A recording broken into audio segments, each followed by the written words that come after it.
Hello everyone and welcome to the Boise State Game Pants Esports Arena. You're watching our coverage of Mountain West Valorant. Boise State is looking to pick up another win tonight, this time taking on San Jose, with both teams looking to head into the quarterfinals coming up very soon. I'm your host, Brenner Barrelette, and joined with me to call all of the action is Rich Rad Pontillo. And tonight we have a little bit of a roster mix-up for both teams bringing in 2 subs, whereas Boise State, this is our returning roster from week 1 of the ECAC, so hopefully we're kind of returning back to something we know, but at the same time, San Jose has 2 subs.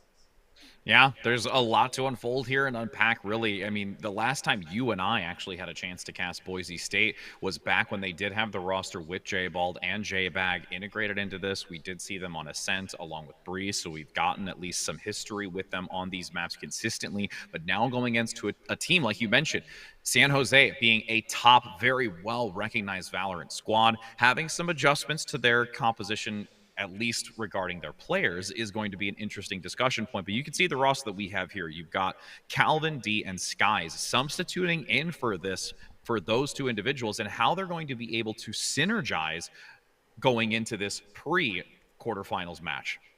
Yeah, and as you just touched on, this is our final match before quarterfinals. Out of the 9 teams in Mountain West, top 8 go into it, so it's really who's going to be the one left behind heading into the quarterfinals and who's going to head into the top as we take a look for the event card of tonight of how this is going to be played out. As typical Valorant, this is going to be a 5v5 in a best of 3, as we are not in quarterfinals yet for those best of 5s. Conference title is on the line, and this is going to be round robin as well, with those teams being Nevada, UNLV, CSU, SJSU, Fresno, New Mexico, Hawaii, and Utah State. Hawaii being one of the few teams to beat out Boise State so far. And San Jose is currently the reigning champs of kind of U.S. Valorant, with not really a whole lot of tournaments established up just yet. So they went on to Spain to represent kind of U.S. Valorant. So they're really kind of the big dogs to take down here. So Boise State has a mountain to climb tonight. And, with this going into, those final moments to see who is that individual that's not going to get dropped out, you really need to focus a lot when it comes to a composition of coordination, communication, and, there's going to be Doc's keys to focus on Valorant here as well that you're going to be showing us in just a moment. But from what we've seen for substitutes that come in that don't typically have the consistent or cohesive synergies, there were a lot of really great strengths when we were watching them in the ECAC. Going into this now, I'm really going to be fixating onto both Calvin D and Skies and how they really work their way into this, because you even mentioned Skies has been only with the squad for about 2 months, so it's a short amount of time that they've been able to work alongside one another to really refine those types of strategies and just understandings with one another so that they can be a very formidable team amongst these 9. Yeah, and Calvin did start with the team, but then he moved over to the Halo roster, where we've seen him play with that squad again and again, as Halo is only the 4v4, whereas Valorant's the 5v5, a little bit tighter-knit group. But now returning to Valorant as that sub that we needed, returning with the team that he used to play with, is definitely something to look forward to. And as you mentioned, keep our eyes on to see how they compare to Jabald and J-Bag. And, of course, the teaser you gave to us of Doxies of new players means they're going to need all the help they can get. So in Doxies for Valorant, and that's going to be flank efficiently, spend and peek wisely, diminish their econ and loot. Of course, you want to take all the guns off the ground you can, and of course you want to dominate angles. If you're defenders, don't need to really peek it, and if you're attacking, make sure to jiggle, peek, and take those when you need it. And these are presented to us by Drop In Gaming, who is the premier online platform for gamers who seek competition. Play your favorite games to win cash and prizes through free and paid entry matches and tournaments. Whether you are new to the scene or a seasoned veteran, Drop In Gaming has the right games and competition for you. And to begin your competitive gaming journey, make sure to sign up at dropingaming.com. We're getting ready to jump into our first map, which is going to be Breeze, seeing as both Fracture and Icebox were banned. Boise State very notoriously loves banning Icebox for good reason. It is Icebox of all maps. So first map being Breeze. You mentioned this is a map we've seen Boise State on before. So going up against San Jose, who's kind of that dominating #1 team, kind of not #1, but one of the top 3 teams across the country. What are you hoping to see from Boise State, especially with 2 subs? I really am curious to see what the composition is going to be and what agent select they're going to go with, because this has been a very unique adaptation and change going into it. We've lost really the Astra, we've lost the Viper, though in this specific case, Breeze is one of the few where you do still see it because the Viper is just so substantial when it comes to the value that they can bring to this. And you can actually see outright that both are going to have that Viper. And, you know, taking a look at it here, you do have Boise State on this attacking side first to see what they can actually get, defending side first, so that they will be able to, I think, feel a little bit stronger here. They play a very good defensive line from what we've seen previously, but again, it's how these two, Skies and Calvin D, are going to be able to hold their own on this map against San Jose. Yeah, and this is something that might be a cause of those roster change-up is normally we see Panda on that jet. It's kind of been his go-to operator for a lot of his compositions, and this time with those subs is going to have to swap over and be the Viper player that normally maybe Jabahag or Jabal have to take up, and already a Great Wall is going to come out. And as we do look to see where they're going to enter in from, nice trade, though, towards that middle position. Shells looking to move in quickly with the Headhunter, does force out the rendezvous back to Archway's past wall, and needs to be extremely careful as this aggression is actually going to come through very, very quickly over by B. Yeah, strong start for San Jose, already up 2 in this fight. Hey, Skies was able to get at least that first elimination, but was not able to proceed with the rest of the team. Did scout out that Viper pushing on to B, as we did hear the spike plan go down, or at least start to go down. Spray and pray a little bit from Dreammaker through that Viper wall, unable to secure anything, as we only do have the Boise State perspective. Does scout out the one Viper on the other side of that box wall. And now tosses out the rendezvous to get a little bit aggressive. Peeks the corner, doesn't find the exchange, though, onto John, as you do have Khem getting that elimination, and that will be a first point going in favor of San Jose. Yeah, those little micro-aim adjustments really costing Boise State. I mean, it's what it's all about in these early pistol rounds, is try to get those nice little micro headshots and just barely able to miss as we take a look at the replay.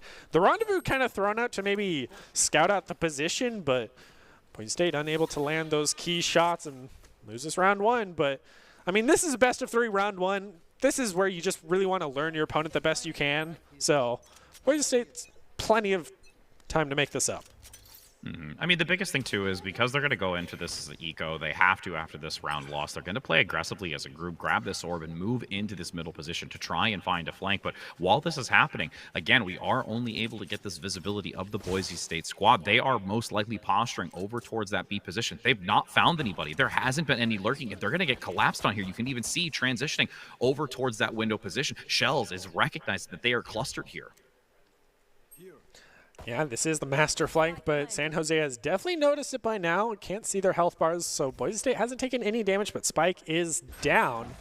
I would assume it's planted on to B based off of where they've seen. We do see the Sova over in that B hallway as well. Boise State knows where to collapse. Already cleared out all of A as well. Trying to collapse from all sides the best they can.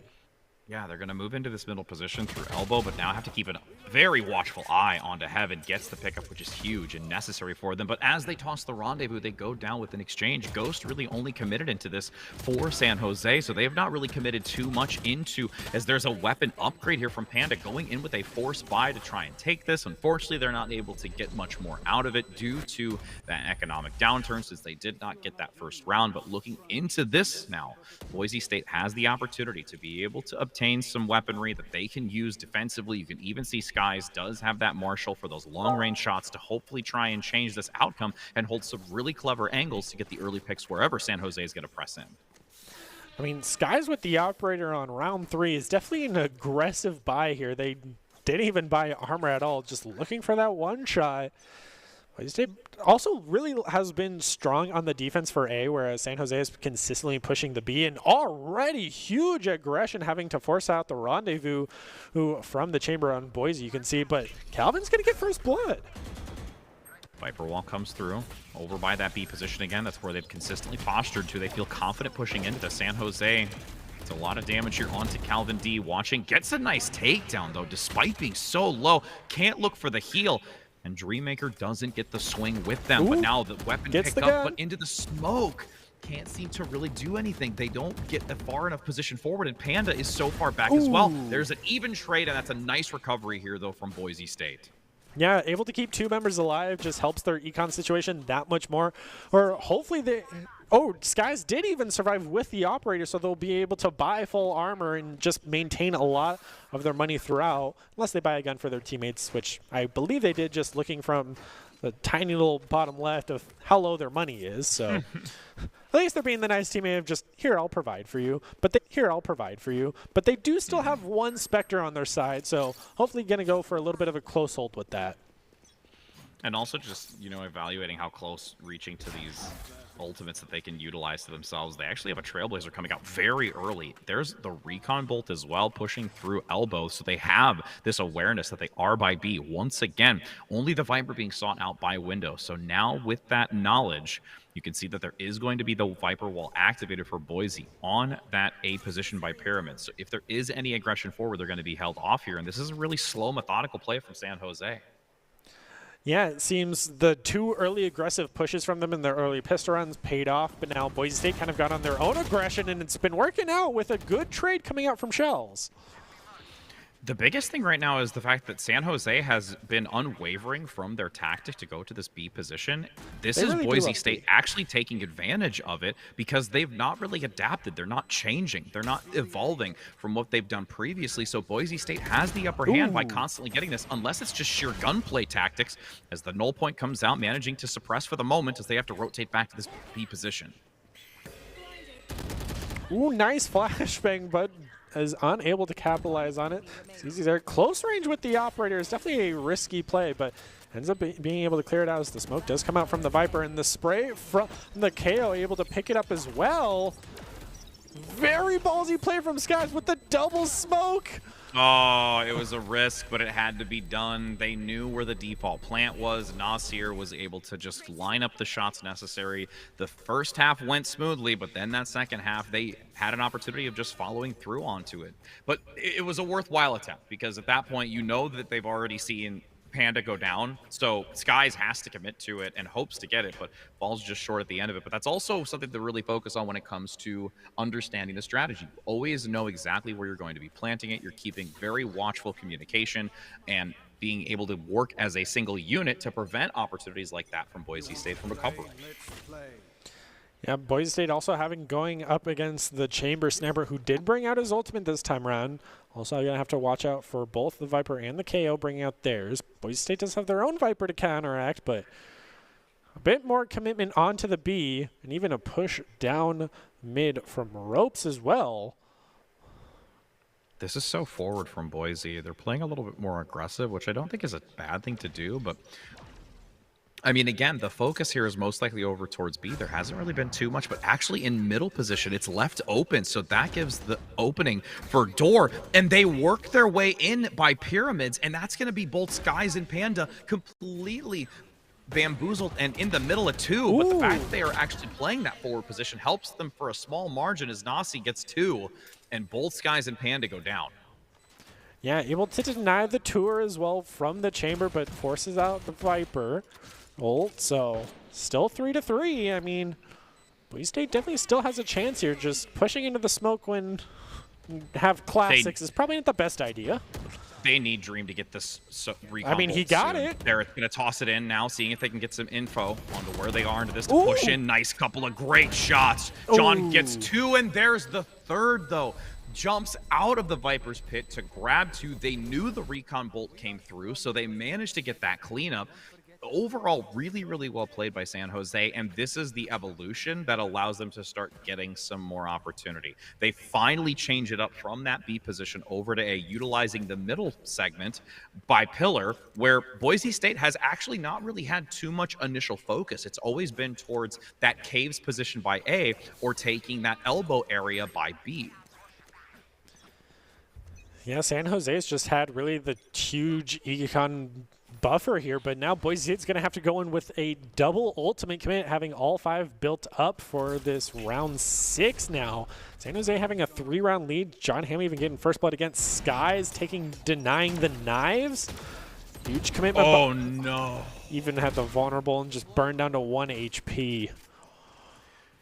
The Viper's Pit lands perfectly on top of that null point, getting so much damage here to prevent that Tour de Force from getting any value, and that's such an early loss here for Boise State. Now with the 3 remaining, Calvin D has to step up big. Does still have 1 Guiding Light and the Seekers, and will actually commit it. They're looking to gain intel on where 3 specifically are, tossing that into the corner to hopefully get a flash onto someone. Panda rotating, and Hunter's Fury even a lot committed into this to work around that box, but there is just so many staggered that San Jose is going to play their corners perfectly.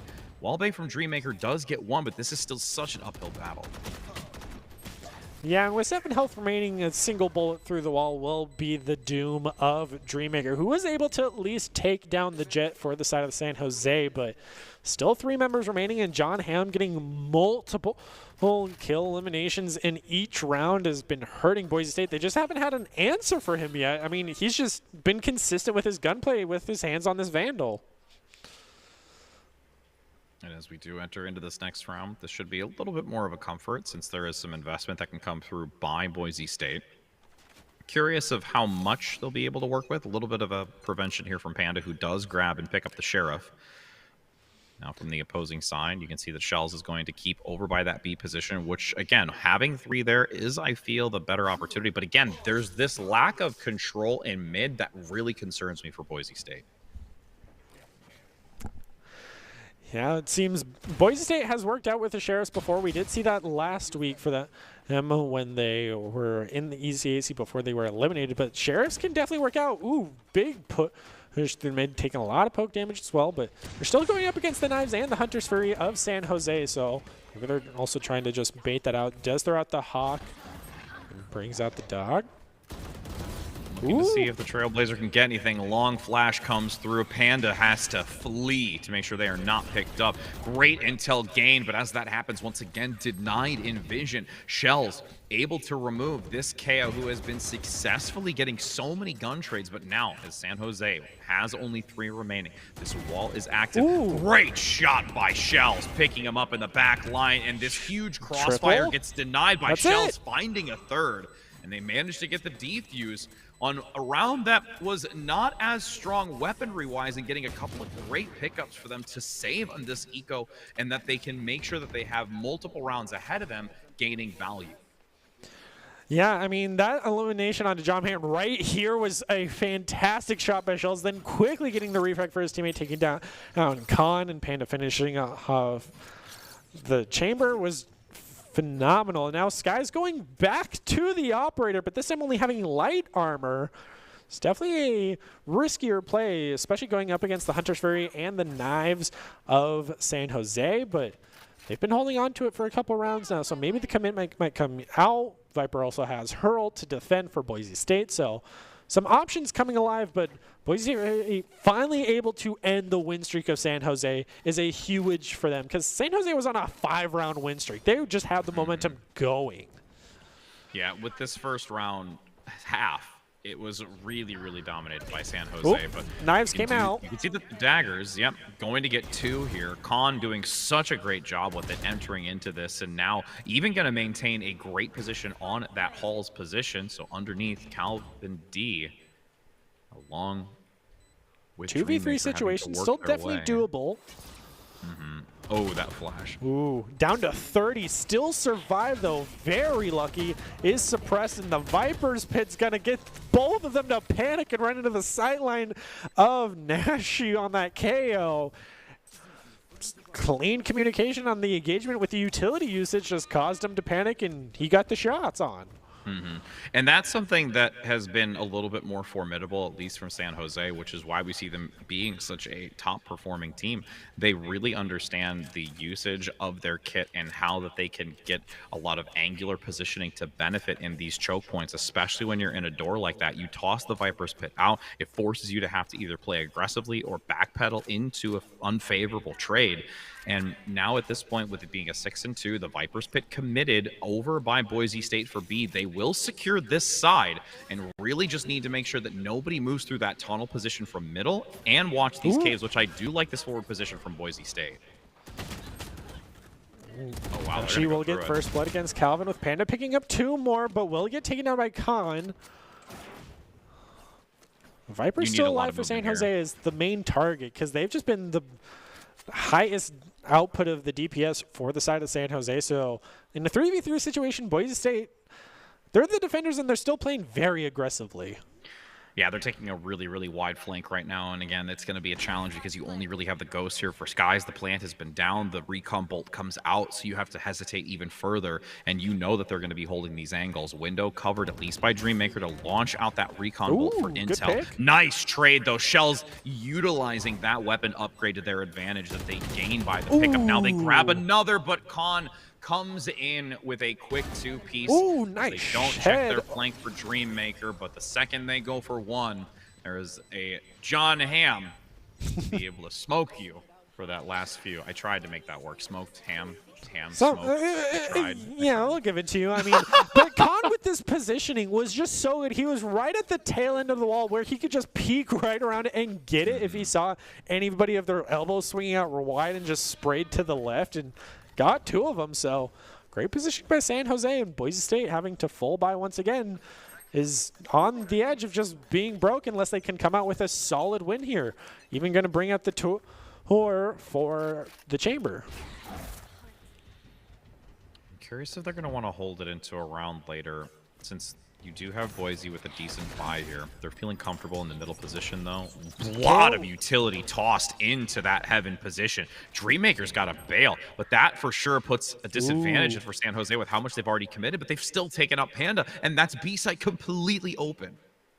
Yeah, San Jose loves their B side. They've only pushed A at most maybe twice, but again and again and again, it's been B. And we even saw the KO was even spotted over in elbow, and Boise State did not try to make their rotation to try to collapse on him because they just had no presence on B. Oh, that was a nice snake bite to come through and separate two. Nashi is such a huge factor for this team. Oh, he gets it through the what a smoke shot wall. through the wall. Just beautiful sightline found amongst the darkness. Because now it's a 3 versus 2. Boise State, again, still playing behind at this point. Really needs to use this tour de force to their advantage. Shells gets the second, but gets taken down. This rotation from Dreammaker comes out just too late, so they don't get the reinforcements necessary. Yeah, John Hamm trying to close off any of the rotations, or Dreammaker trying to close off any rotations that John Hamm might have come out of, unable to find one, but sole survivor. And Boise State's falling very far behind now, losing that round with now a 6-round difference between these two. Boise State's definitely having a rough time. San Jose is showing why they've been the #1 team and why they went to Spain to represent the USA in Valorant. I'd love to just see Boise State at this point just take one or two, both these rounds before we swap into the half. Just give them that little bit of extra closure between this 8 and 2, because when they take the swapping sides, Boise State on the attack, with how they've managed to play a little bit more aggressively, might lean into their favor, as they will have 3 maneuver towards this elbow position. But as they do so, it's unfortunately going to be an A-site position, but the value comes through by Skies at least getting one with this Marshall. Can't actually get that fast enough, so they do have information that they're still behind this yellow box. Shots continuing to come through, and San Jose now is in a little bit of a scramble because everyone from Boise State has finally arrived.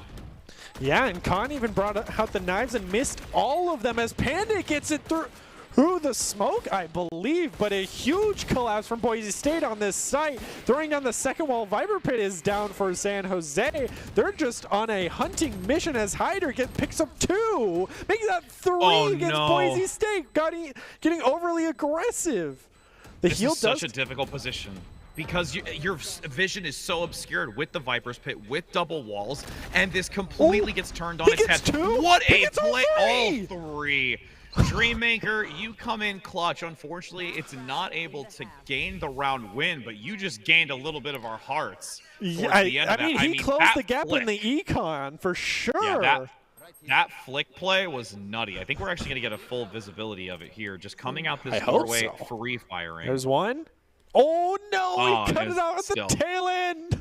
Still, just that reactiveness is something I love seeing from Dreammaker, because that's what we actually had before, back when we saw them on Breeze previously. They are such a great Sova player, and really has just heads-up responsiveness to these types of positions with this gunplay. Yeah, well, guys, once again with this operator has only been able to pick up, ooh, down to 10 HP and gets cut off by the Con, but Battle of the Jets in mid doesn't go in the way of favor of Boise State, but they did get a lot of info that San Jose's solid push mid. The KO ult will come out as well.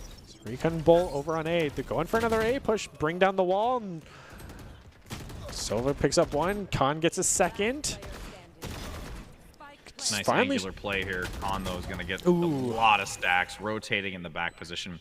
When Boise State attempted to try and change into that back long position to try and recontest onto A, there was just so much momentum forward by San Jose from that middle position, and just specifically Khan, who was really, really quick to get into that back line, finding and putting such an unfavorable position. But now as we take the swap of sides, it's Boise State on the attack pistol rounds. I really would like to see a rush of 5, which you can already see stacked towards this B position, and going to try and do the same with the same success as Jose. Yeah, they're all stacked up in the B lobby looking. Do you think it's better to push on B main or elbow? I mean, the risk you run with going down B main is that there is such a distance to cover, and you can play those angles. But when it comes to elbow, if there isn't mid coverage from San Jose like we've seen from Boise, I actually think that's going to lean into a little bit of a better opportunity. Ooh. Scott, oh, but as I say that, everyone is waiting for it. The headhunter so it's a getting trade a double with a double headhunter. Yeah. I mean, Sky's down to below half HP, and with the other Sky, the actual Sky, getting eliminated, that's no heal. Boise State having to go for the full rotate. Didn't lose the spike, thankfully, as it was on Shells on that chamber the whole time. Full rotate over to A. Hopefully San Jose has recognized that just due to the lack of presence from Boise State, but have to wait and see how well they've been spread. You can see where the Viper wall was placed down. Oh, look at that spray damage in the back, just hiding behind stairway, so you have such minimal positioning. The decay from the toxin gets them so low. Sky still survives. Actually get the shot despite them being so low. But Boise State right now is such at a health deficit. Taking these trades is going to be so challenging. But Dreammaker, that's I mean, why they got it's the your spike name, playing friend. down. He just has to hold it now. Making dreams come true, looking for the wall bang, can't find the value, don't push out. They unfortunately cannot manage to get there in time. And the spike, unfortunately, not being planted, can't get the recontest. And you will now have it be a 11-2 scoreline with San Jose in a very dominant position, because we get into this now long run discussion of the economics. Round 1 in favor of San Jose. They get a decent buy. Now when it comes to Boise State, this is a forced buy here. They cannot get a full buy, and they aren't in a position to allow them to go into an eco, because it's basically going to be then a match point position. So this is their final moment to really get some kind of momentum on this attack and focusing again towards this B position. Yeah, hopefully they don't immediately run into... They do! San Jose has always had at least one member on elbow, and this time it was Khan, and dealt a lot of damage to Skies. Will end up getting healed up, and the Hawk even landing on his own teammate, gets taken down by the KO. But Boise State with a good return, trying to push on to B, and gets quickly eliminated all around with only the chamber remaining. Shells alone in the back, unfortunately eliminated. Literally as cornered. Now, yeah, literally. Shells in a corner. Shells corner Shells. He was spraying shells in the corner and couldn't land them. That's okay. That's okay. And now this is just a dire stretch. You had to take the risk of a force buy, so you're having to work once again with another force buy, and it's going to just be really all in San Jose's court, because they've got so much economically to use. They have the previously dominating gun round because they won the pistol, and it's just going to be Boise State managing to pull out a miraculous round, or just having to, at this point, look to that next map. Yeah, and with the next map being Ascent, it is definitely one of their more comfortable maps in this situation. So hopefully we can see them have a much harder stand here. But this map isn't over yet, so still have some faith in Boise, even though they do lose Shells first. Oh no, they get the flank with Khan just behind. They maneuver through that cave's position up, but there's at least a couple of chain. Oh, yeah. That was a hope.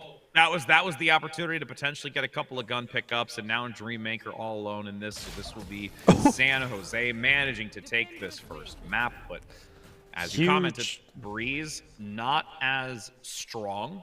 What we've seen historically from Boise State, it is a map that is a little bit more challenging for them. Not that they haven't won it before, but going into Ascent, which is a more comfortable selection for them, could definitely be something to push them into this position of where they can get these back-to-back maps, because again, this is a best of 3. But it's also just this evaluation of, Skies and also Calvin D. I think that they played well. The biggest thing is, I think, just maybe some communication, because there was a lot of agent stacking. There wasn't as many angles being covered or as many positions being overviewed for where San Jose was going to push in. And once they start getting those swings, or once they start getting that lineup, you're finding 2 down more often than not every exchange. Yeah, so hopefully we can see them tighten that up ever so slightly. But Boise State is always looking for talented players, production, and broadcast talent. Top-tier talent, along with good grades and eligibility, can earn scholarships as well. Make sure to sign up today by visiting boisestate.edu/esports for more information. Come join us. Come have a good time. Maybe you can join our Valorant team and help us take down San Jose. Trust me, if I was back being very youthful, I won't say my age, but I'll say that I'm older and back in my youth, to be able to be in a place like that you are right now with that lovely new desk, by the way. I really like that The you V-shape, repurposed yeah. it. It's very, very clean looking. So for those really interested, I would highly recommend it, because it's a pleasure. I mean, you being still have able to to come and cast sit on the alongside. desk because you owe I Doc know. dinner. So I know, I do. I just really, got to keep really hanging do. it It's over long your head overdue. until you actually come and do it. So It's okay. It's Someday. just it's like the Mario. It's like the Mario guy in the cloud with the little fish line. Like, that's kind of just what you're doing. Like, I think it's a fish line, right? I'm pretty sure, something like that. He That's holds gonna the just camera on the line. Yes. yeah. Yes. There we go. Just keeping an eye on me. But as we waver away for a brief moment, let's take a look now at the methodology when it comes to Ascent. Again, the biggest thing that we really noticed that was very, very strong for Boise State was when it came to their post-plant positions on the attack and their defensive reads, specifically from tree and over by that initial doorway position. Middle coverage is where in Breeze, I think, was the biggest struggle. So that's also a really, really high point of focus that I'm going to have going into Ascent, because that middle coverage is going to be substantial, especially if we're going to want to see potentially either Dreammaker or Shells want to be holding on to this operator and utilizing that to their advantage to make sure that nobody can get value from the attacking position if San Jose continues to play as lucratively as they have already shown in Breeze. Yeah, well, as we're waiting to load into Breeze, we are going to throw it to a quick break, as these players need a little bit of a timeout to kind of regroup from that San Jose really dominating first map. So we'll be right back after these messages. Here are a couple lessons I've learned over the years. Friendships come in all shapes and sizes. And always buckle up. Seatbelts save lives. That's a rule we can all live by.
Visit NationalGuard.com to begin your Guard adventure.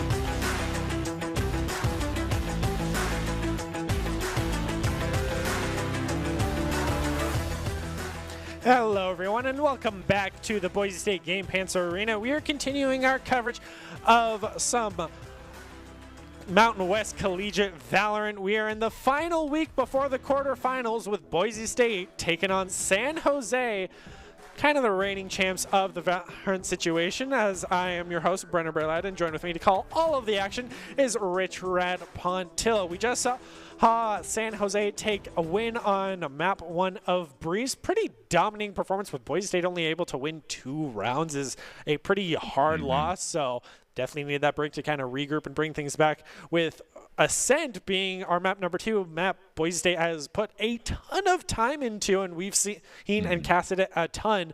So what are you hoping to see them capitalize on? Because you touched on how the control of mid has really been the mainstay of it. So continue that conversation for us.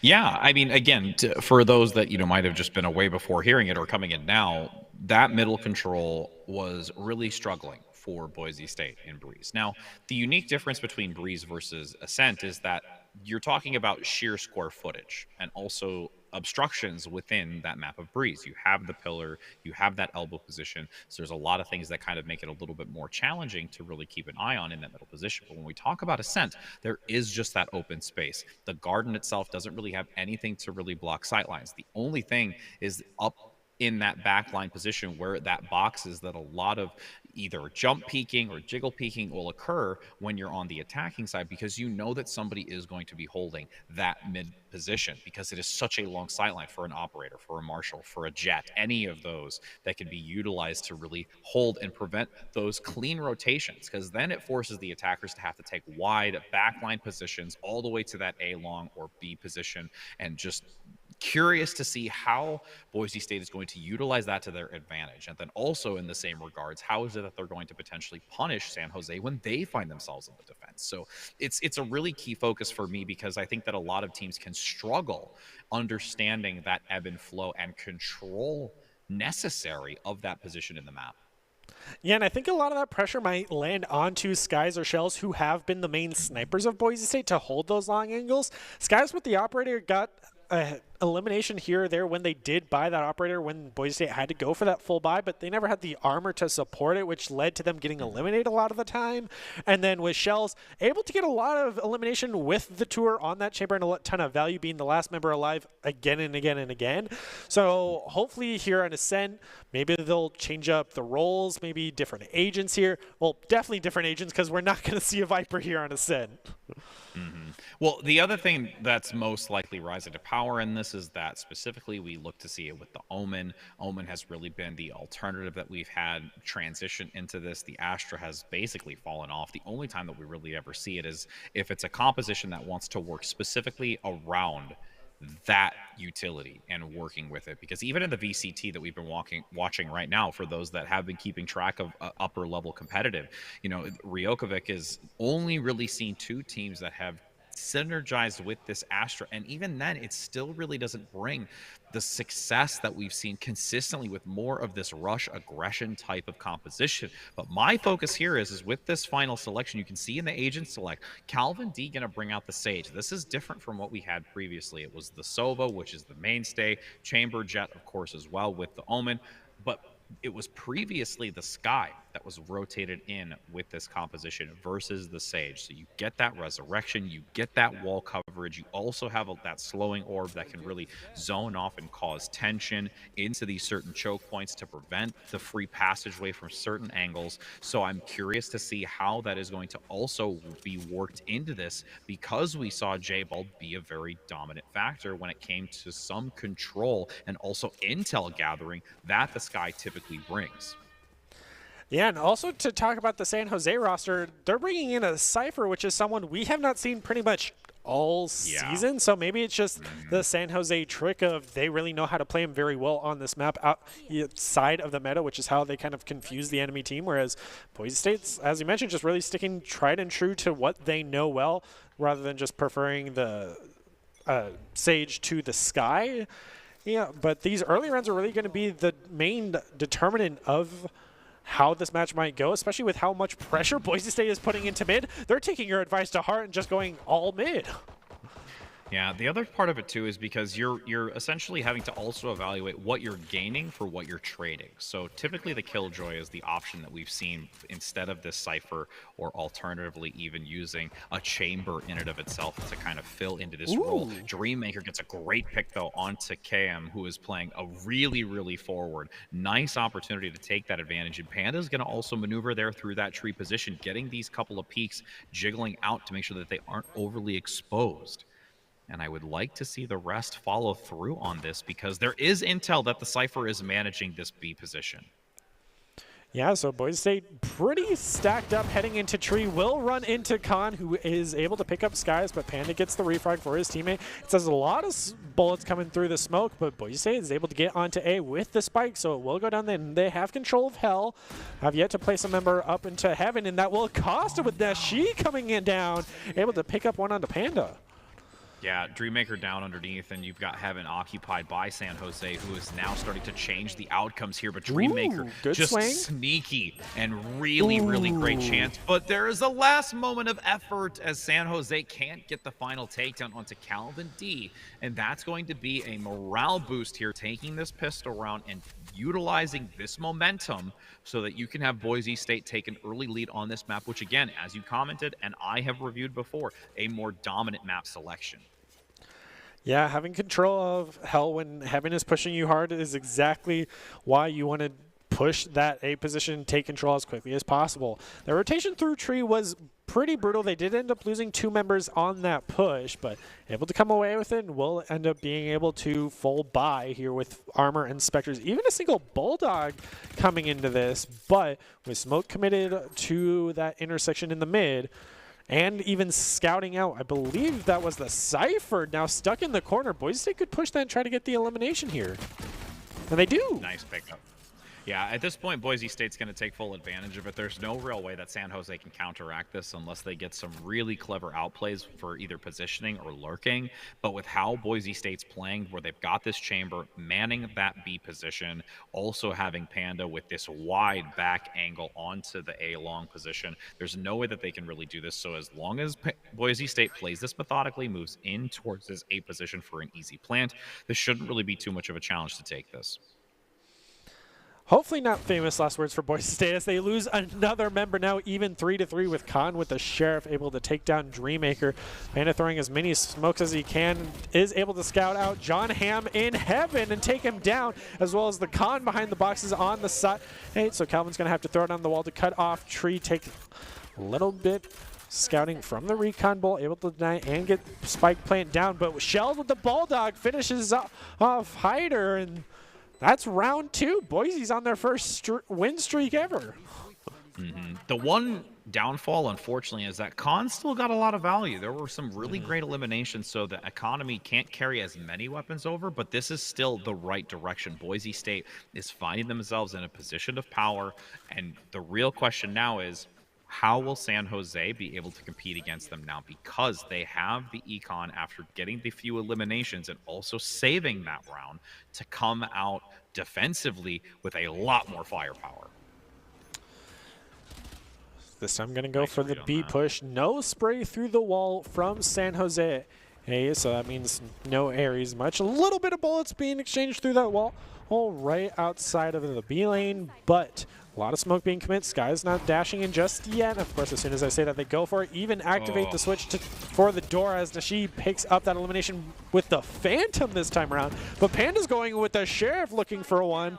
Khan takes down Calvin D. Unable to clear here. Boathouse just yes. Khan picks up another. Panda's finally able to get one. Tries to go for the gun, but is getting way too much pressure applied to him as Dreammaker comes in with the ball. Take down Khan. John Hamm gets one with the Vandal. Seems it's all down to Panda, who didn't really have the health to sustain. And this is one of those unique variables. If teams aren't ready for the Cypher, those trap wires are really going to get you. If you're not used to playing against it, that's what happened on that entry when it came from that jet play. Instantly got tagged in the smoke. Your hyper-aggressive duelist is going to be shut down and sought out so easily because the second they went into Boathouse, that high ground position where Door was through Pizza was going to be easily exploited. And that was just the domino effect where there was no way for Boise State to recover. Seems the single Cypher pick has really thrown Boise State for a loop now that he's been able to come online and have the guns that he needs. As the daggers do come out for the side of San Jose, and she misses them all. So Skies gets the elimination, but will get wallbanged by the Chaos. Panda gets the refrag for his teammate. Boise State still +1 in this fight. Yeah, nice composure there to withstand that because those dagger refresh could be so overwhelming. And Panda's actually going to take the darkness and shift it over to B. Shadow Step now available as well for them to utilize as they have the dark cover to hold this angle. And this is a great adaptation from Boise State, allowing them to get this point presence and dominance. Ooh, Intel as scout. well being gained onto the Cypher. San Jose, 3 versus 3 at this point. Boise State is in the advantage as long as they can deny this information being gained. Panda has to flee, and Jeon manages to get Dreammaker, and this is starting to look dire for them. And Calvin needs to just hold these angles. Ooh, able to take on the Cypher and the Sova. Job. It's 2v1, just the Omen now. John Hammond is able to get one, finishes out with the triple, and Panda closes it out. Boise State trying to hold on here, really coming back on ascent right now. Yeah, that was essential for Calvin to get those. And again, swapping between that stairway plus that high ground position with the Cypher cage. That Cypher cage actually didn't help them because the Cypher cage was so far out. It creates that concave dimension where the Cypher has really only one point to come out of to try and contest because the cage wasn't dropped in the closeness to the wall. So I really like how Calvin was able to read that in the moment and know that there's no way that they're going to find an angle unless they absolutely jump out and drop on me. So they get the first pick onto the Omen and then swing hard onto that small, narrow position to where they can take the advantages. Now they go into this one with some early intel again with the Owl drone, and Boise State might not look to stay by this A position and need to cover their flank, though. Yeah, they're getting a huge pinch in lobby right now. Oh, and with the Cypher behind them, hopefully not setting up those tripwires because that could mean they have to commit to A right now. Is able to scout out the Jet in the corner and gets it, as she did end up having to swing that angle just so she wouldn't be stuck there. But Boise State now onto site, and Spike Plant should go down, having to take control of Heaven, loses Dreammaker in the process, unable to get the refrag just yet. Hyder still up top. Snashy gets one through the wall bang. Eliminated as well by this Marshall that comes out of nowhere. Calvin sitting duck underneath. All we have to do is see San Jose look to get this tap. They have to try and aggress out to this. That's half of it already. They need to do something. Unfortunately, won't be able to the second they step out. The high ground is there, and this is now San Jose managing to finally start closing the gap by just only a 1-round deficit. Yeah, both teams were almost full by there. The Marshall was definitely a surprise, but they brought it back nonetheless. So Boise State's still holding on to the reses where putting your Sage in hell with no teammates to even res is probably not the best idea, especially when they had the res in that space. But Boise State just got collapsed on so hard that they didn't have the opportunity to leave it and try to go for the res. So hopefully we might see that come out here. But the Hunter's Fury is also online. Boise State did commit the daggers last round and was unable to get an elimination from it. So this time it seems they're just going to go for pass round and not buy at all. But Con plays hyper aggressive by A and gets 2, and now Boise State needs to really cover their flank. Shockbolt comes in, gets shells for a lot of health, but they do have at least the heal orb to top them back up. And with these pistols, so grouped up. They're just looking to try and at least hinder some of the eco that San Jose has, because they are in prime position with their guns and the number of value that they can bring into this.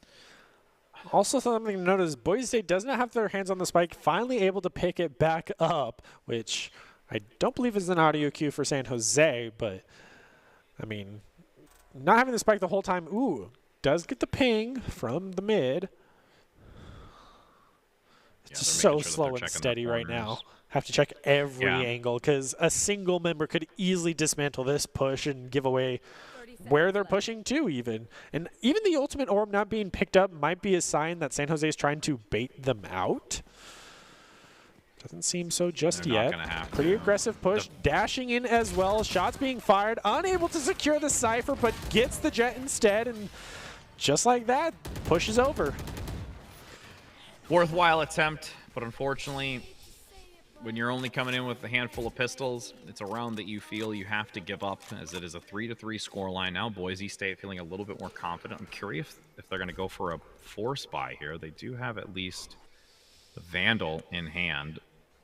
Actually, they do have a solid buy. Okay, so it's really only going to be the chamber play that doesn't, but they'll have that tour de force online that they can use. And again, you cannot have that tour de force be lost early, as we saw earlier on Breeze. Yeah, it's going to be one. It's the same thing whenever the Jet brings out the daggers, is you want to at least get one before it is lost. And we have yet to really see that on this map, as it is the first time the Tour de Force has come out. But we haven't been able to see San Jose really use their ultimates yet. Just Boise State. They've still been holding on to the Hunter's Fury and the Resurrect for multiple rounds now. So I would like to see those committed if they can get the spike plant down, or even to get it planted. Could have used the res last round to have those 4 members when pushing A, because they did go right over the Omen's body. Yeah, they're more wanting to utilize their ultimates in exchanges that they can find favorable. The previous one being a pistol round is such a high risk, and I think that they hold it into this one where they're going to hyper aggress onto this, and you can just see that the chamber's going to hold this long angle onto Booth in the back, so they have full visibility of A. Sky's even got some early intel as well, knowing that there's the one at least on B, but they're not able to push into this, and they're just scared to do what they've done before, where Skies jumps in because that trap wire is most likely between that wall and boat, or to this inner left doorway. The chamber had the sideline onto John Hammond, was unable to get it even with the Tour de Force. You did hear the one shot being fired, but Boise State's running out of time. They need to get aggressive, and it's going to cost them 2 members. Able to get the headshot midair was a nice show, though, for Panda, but they need to clear out Boathouse as the Sova is there, but couldn't even check the angle. It gets taken down by Khan, and San Jose very close to a flawless, only losing the 1 member. Yeah, they played that really, really well by B. They had multiple angles covered. They knew that there was a focus over by this position, and even with that from the shadows that came through by Panda getting 1, it was instantly taken down after the dark covers come through, and by the time they transition down to the B area, there's 1 in archways, there's 1 in corner for B, and then you still have a flanker towards that spawning position where there's just so much that you have to deal with when you've lost already that many. Boise State losing their... Also, I would really like to try that gelato. I'm sorry. I really, every time I see this, I just want gelato. I really do. Even though they look creepy and kind of like undead spawn of tendril, like octopus thingies on the top, and they also have little sad faces, I still want it. The most appealing place for a gelato. Oh, here's our little undead creations. Come eat them. Yes. Questionable decisions were made for marketing here, but it's fine. It's memorable. almost like putting sad faces on Dippin' Dots, and like as you eat them, they like melt, which is like their tears. Now I want sorry. Dippin' Dots. Really Can dark. we not talk about food here? I'm sorry. Killing me I'm now. sorry. But back Hopefully to what's Valorant. not going to kill. Yeah, hopefully what's not going to kill is this round for Boise State. Nice vision on the trap wire. The second one also picked up too. And the res. res. The res is committed. Nice flash. But again, But the not- weaponry from Nasty comes in, picking up 3. And I like the aggression from Boise State, but man, did it get completely punished on entry. Yeah, they were at least, like you mentioned, able to identify all those tripwires, which is the whole advantage of the Cypher, but they were so distracted with that, and also the bullet spray coming out from tree from that smoke was also keeping them distracted. That Nashi just came right in heaven with a great flashbang, no less, that just denied any contest that Boise State could have there. Just dismantled him, got the triple, then John Hamm came in, I believe, from tree, picked up the remaining 2 even after the res came out. So Boise State, even after committing the res, was just unable to get it in that useful positioning, like you said. Entry now. Oh no, the trap wire finds Skies again. Deja vu, but the operator opposing on John side Hamm of the now. map. Oh, Now with the perfect timing on that wall. Yeah, the wall actually causes a little bit of a disruption. Still 4 versus 2. Boise State looking to swing out into the open, but is easily eliminated. Both Shells and Calvin D lining up for the KO positioning. And it is now a 6-3 where San Jose, despite them having a very challenging early game on Ascent, where Boise State took it with that pistol round, have really found a way to recover. Yeah, these aggressive pushes have been executed very well by Boise, but it seems San Jose has just been ready for them in every point that they push at. So it's been a hard attacking for Boise State so far, as San Jose's really gotten their learning curve of how Boise State might attack this and been able to adjust to it very quickly. So we believe a timeout might have been called there for Boise State to hopefully regroup against San Jose.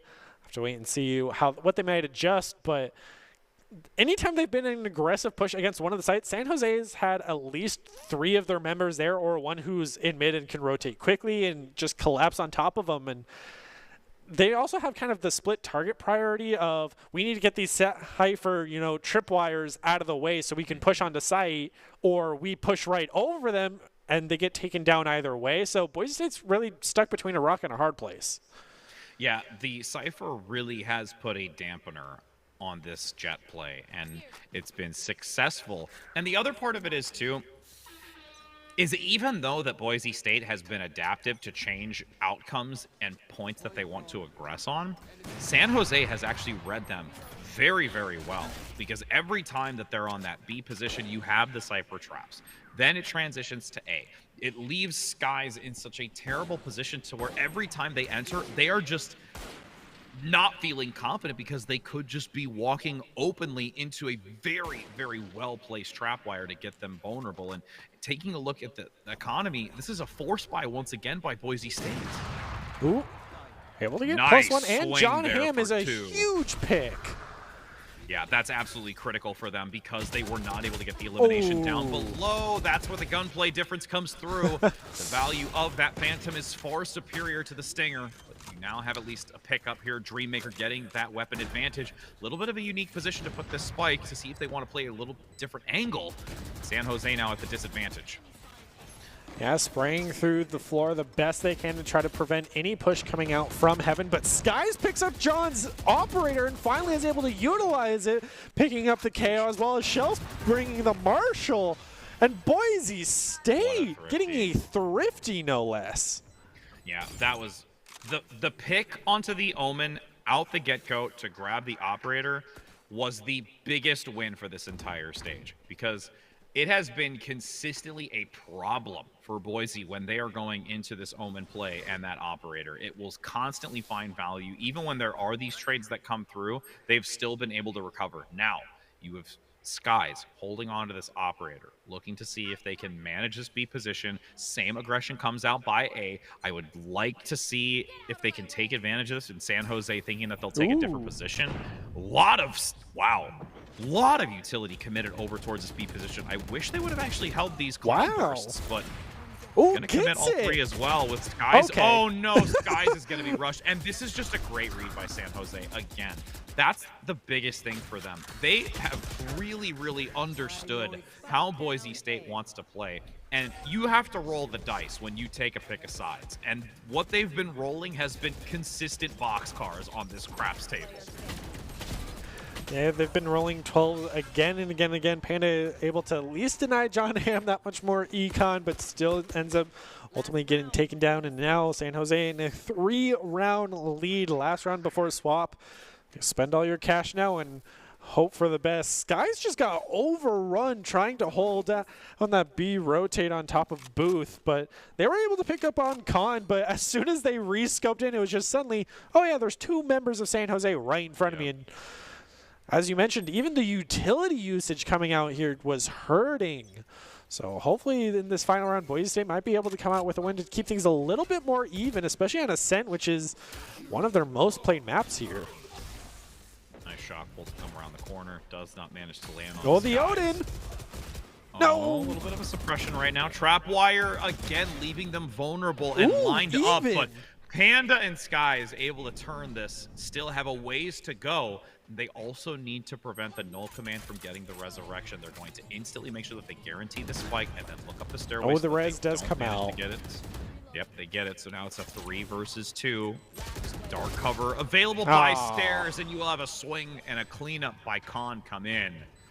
And you know, I have to piggyback a little bit off of the comment that you mentioned where they're moving forward. Really? Really? Okay, that's fine. But, you know, reading that they lost the operator, they knew that there was going to be some hesitant play, and they rushed to it. Now, in this situation where they transition over towards this B position again, they've got the gun advantage to where they can rush onto it. And those trap wires, again and again and again. This is a third significant trap that they've fallen into as we now take a swap of sides to see if this is an opportunity for Boise State to gain more value here. Because, again, the Cypher plays more of a anti-lurking methodology and tactic in this position versus trying to hold and slow an entry or maintaining control of a position. So this is the opportunity for Boise State to be able to capitalize. Yeah, and only Calvin going for the light armor. Everybody else sticking to their ghosts here.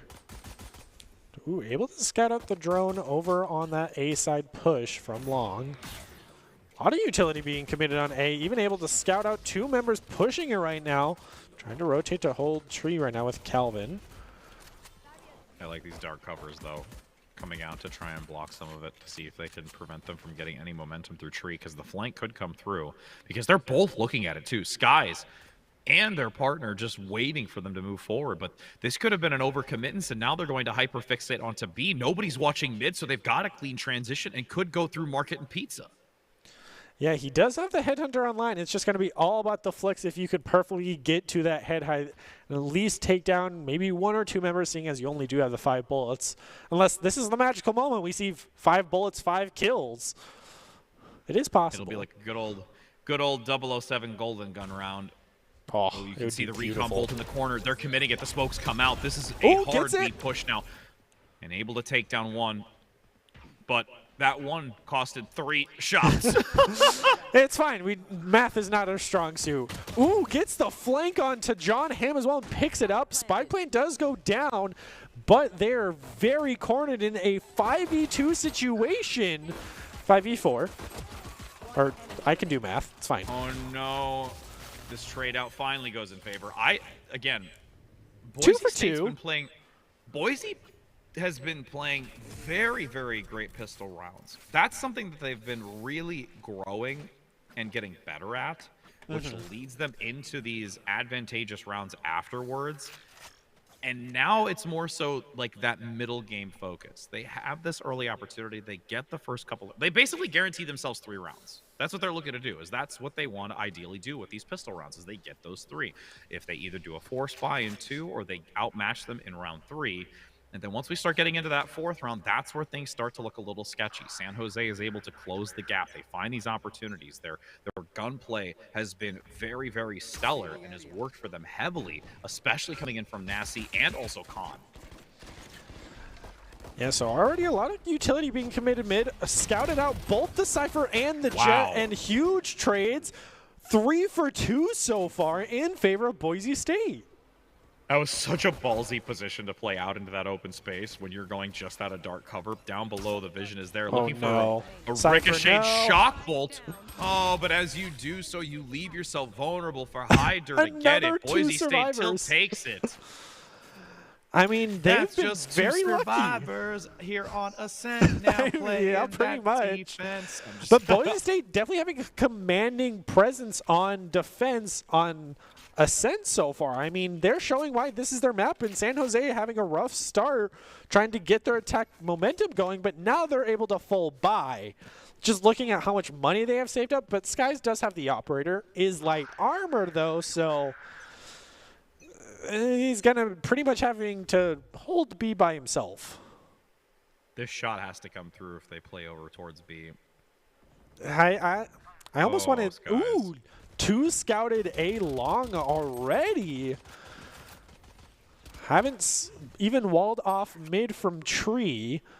No one has eyes on Pizza, though, as Skies is getting aggressive with an operator. Yeah, I'm worried about that because I feel Very. if there is this transition from mid, Skies is either going to get flanked or this is free passageway to B. And you're going into a Cypher that has a great lurk denial. Oh, gets a shot and prevents I'll the take trap it. wire. As much as I commented on Skies, you came out big there.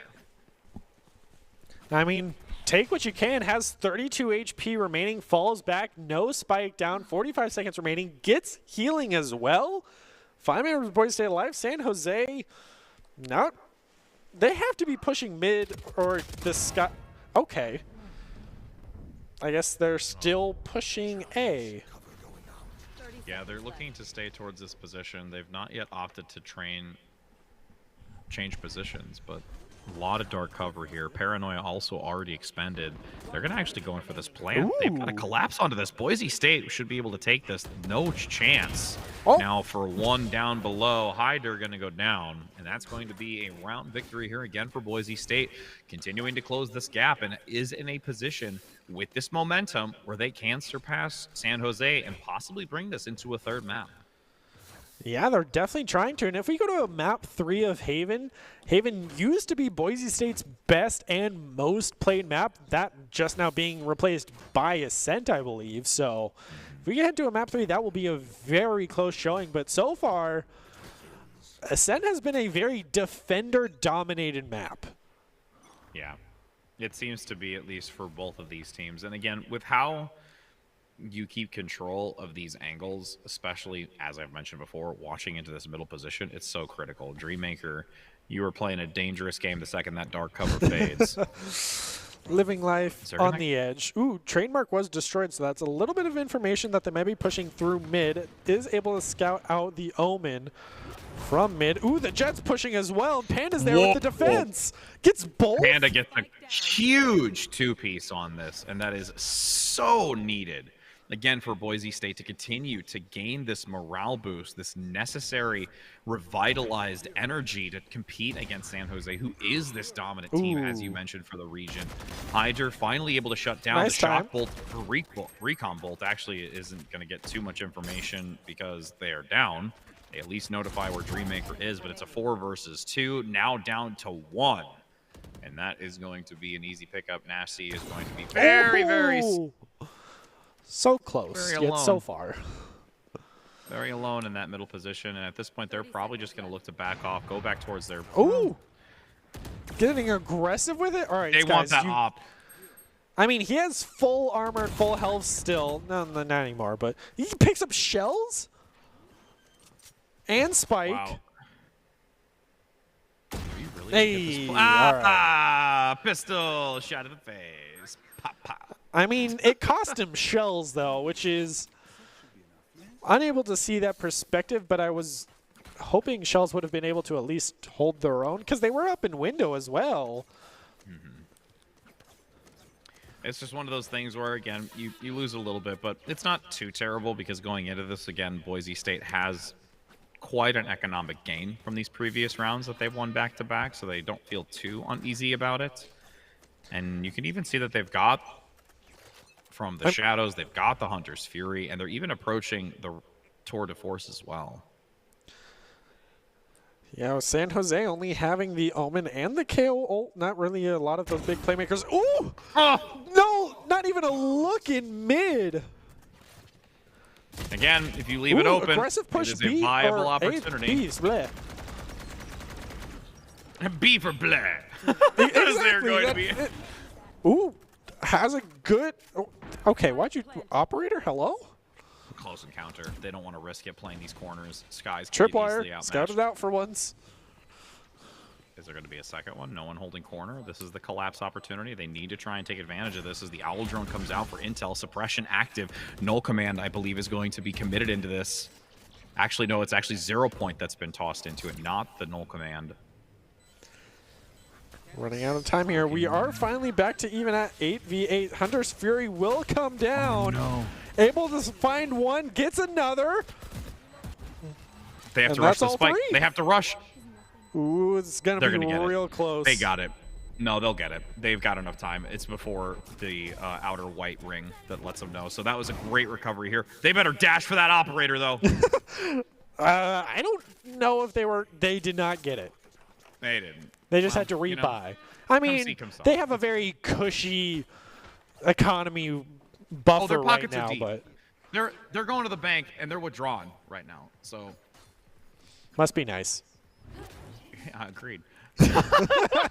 Buying too many of those Dippin' Dots, I see. You know, okay, real talk though. What's your favorite ice cream color? Ice cream flavor or Dippin' Dots flavor? Two different things. No, well, okay. Okay, the Dippin' Dots flavor. Depends on the mood. Do I want sweet or savory? All right, you know, I was going to try and make this a quick exchange, but you're just going to have to be that. I mean, my go-to is either something peanut buttery or cookie dough, so. Okay, we're on the same page. I even told our prod, I said it's cookie dough or come at me, so we're on the same page. That's all that matters. Disguise is going to say come at me. Hyder goes down. Threw down the smoke mid, is able to scout out the KO. The knives do come out for Khan as well, but does not get the elimination with them.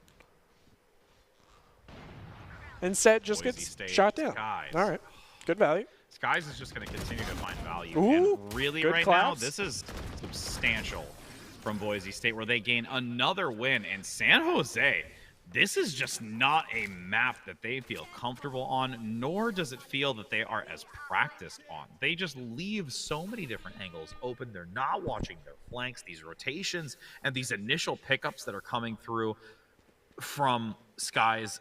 Skies has actually really stepped up here for being that 2-month player that we've only seen with this team.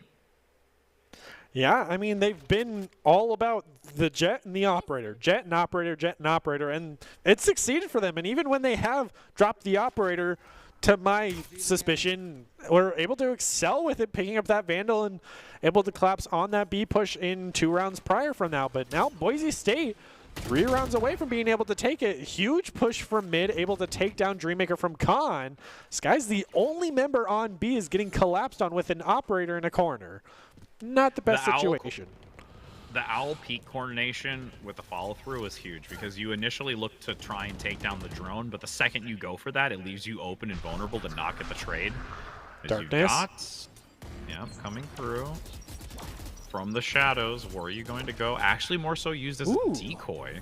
It doesn't actually fully commit. Panda gets 1. Finds and now a second. Triple? And from just like that, it was a 4v4 to a 4v1, and Calvin gets it. Again, this defensive half has been so great from Boise State. They've Ascent really, has really just been a defender map. And that's why it's so important to get every round possible when it comes to the attack. And at this point, San Jose is in a really, really challenging predicament because you're 2 rounds out. They have a light buy potential here. Yeah, they've got enough for a light buy. I don't think they're going to force buy. So this will be a chance for them to gain a little bit of recovery so that they can come back in for basically 1 more saving grace round for them to have an opportunity to bring this back. But it's still a tall order. Yeah, see the smoke, see the drone. No one checked high ground. Gets both of them. Finally taken down by Nashi on the Cypher. Will have to teleport into hell on Panda. But they have a very aggressive push onto A with Cypher and the Omen and the Sova. Sova, the last remaining member. Boise State has collapsed on this, and they get it just like that. And it was very expected, and it's this moment. This is the moment that San Jose had to set themselves up for. At this moment, they knew they fucked up. Yeah. Well, again, this is the moment of where they have a last-ditch effort because they will get a full buy. They will get full armor. They will get full weaponry. They will have their assault rifles. So, if anything, it was an absolute necessity for them to be able to use that to spend. And now, in this final moment, there's a double op from both Shells and Skies. And San Jose has to get a miraculous pick early onto either one of them to have this go in their way. Yeah, and the Sage still has the Resurrect as well, so Boise State can easily bring this back, but seems San Jose is going for another aggressive A push as quickly as they can. And Boise State really has no sightlines on, and Spike's already down. Yeah, they have to rush this. They're using every piece of utility that they can. The Paranoia is going to come out from Panda to see if there's a possibility that Shells can rotate through after breaking down this wall. But it hasn't been completely eliminated just yet, as they have to still play cautiously. The second it opens, there could be potentially 1 or 2 waiting there for those shots. As there's some intel underneath. They've got it. Potentially. Ooh, there's one. There's an early shot. It's the 1 of 4 remaining. They have to take advantage of this. Trap wires get a slow, so that gives Hyder a came 1. in from behind. Trade continuing between 2 in the smoke, Oh. left alone. San Jose pulls it out and are able John to Hamm. deny the match point. John Hamm was just sitting in hell that whole time. I mean, we saw the KO come out from underneath. You see the Sova over from the archway, and I believe one member even pushed through trees, which was the doom of this chamber in the Omen from behind, which was Hyder. There you go. It was just very quick back and forth. And Dreammaker making my dreams come true with that Odin. I love you. Yeah. Anytime I see an the Odin, just mainstay makes for my you. day that much better. It's the mainstay for you. It really is. Well, Ares does work too. I respect it. But it's not an Odin. I mean, you're not wrong, but I mean, it's better than nothing. But another huge aggressive push from A is working out in San Jose's favor with already down 2 members, denying the res from Calvin as well. Yeah, W Panda in a challenging position. The dark cover fades, looking to see if anybody's going to jump up top to the catwalk as the drone instantly picked up. Nice opportunity. Khan leaves themselves vulnerable, focusing the Owl drone versus the player. Door now going to be reduced. Come on, There's 2, but Dreammaker. I'm scared for Skies. I'm so scared for Skies, but gets 1 anyways, despite the paranoia coming through. Yeah, and John was the one usually in hell, so the fact that she picked that up might have cleared it out for him. And let's go! Gets at least 1 with the Odin. I'll take it, but with the classic, going up against the Phantom is probably not the best idea. So San Jose is closing the gap here. They'll be able to pick up the operator as well. They're just 2 more rounds away from making this an overtime situation. And this is scary. This is so scary. They've got to push B. They've got to either change it. Like, this is the tactical part where now you're rolling the dice. If you stick with A again, they have a chance because there's only 2 here, but they could try and change this up and would walk into 3 with a lot of defensive utility to use. Yeah, but San Jose has almost all of their utility to use outside of the daggers, and Hunter's Fury's going to open things up with, but instead Sky's going to deny it and get the elimination onto Nashi, who pushed up very aggressively. Yeah, the dark cover came out way too late, so they get the angle. Now with Calvin D getting 2, shutting down the null command, which was the win condition for San Jose pressing onto this map. Boise State in a prime position. No one can get the res. The Hunter's Fury just going to spam the Omnic down. No ability to pick back up. And that will be a flawless round and a shutdown on this map too to bring us to a 3rd. Boise State brought it back together at the end when it mattered. I mean, I've been saying it the whole time. Ascent has been the defender-favored map, but San Jose in those last couple rounds with the aggressive, just all-out go-for-A pushes had been working out for them, and Boise State was beginning to hurt for economy. Had they lost that round, I think that San Jose probably could have taken it because they had the economy build up, but they still were managed to close it out in the end. So, heading us to a map 3. Well, Boise State is brought to you by the Idaho Army National Guard, who is a proud supporter of Boise State esports. Top plays are even presented by the Idaho Army National Guard, who invites you to take your impressive critical thinking skills into real time. With more than 10 jobs offering a $20,000 sign-on bonus and your degree of choice paid for, the Idaho Army National Guard is the best team to join out there. And make sure to reach out to them on Twitch at iGuard Gaming. Well, an action-packed map 2, to say the least. I mean, it was 13-10 with how close it was. Very neck and neck of defenders having a pretty clean sweep and then swapping sides, and now defenders get it again. So Boise State really just lucking out on getting defenders second time. So heading to a map 3 of Haven is really risky. Hopefully Boise State attacks first so they can defend last. I mean, the biggest thing is the fact that you're taking a map away from one of the top 3 teams. Like, that's a significant boost for this Boise State squad. You're knowing that you have managed to now make it a 1-1 scoreline, where this, what others would probably say would have been maybe a 2-0, since they're such, having high regard for what they've done, especially with as two a team. substitutes. But yeah, that's like what I you're mean. not your full roster, and you took a map off of essentially the #1 team before the quarterfinals going into it. People should start being like, oh, these people are like an actual threat. Like, we should pay more mind to them. So, some exciting things to look forward to heading into map 3 of Haven. We're going to go ahead and take a short break, but make sure to stay tuned.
Visit NationalGuard.com to begin your guard adventure.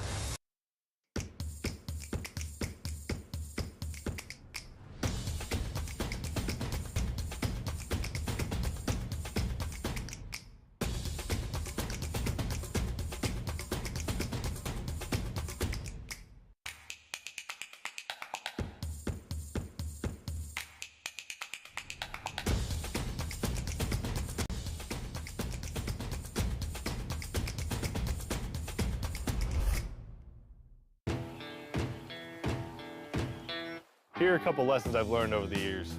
Friendships come in all shapes and sizes. And always buckle up. Seatbelts save lives. That's a rule we can all live by.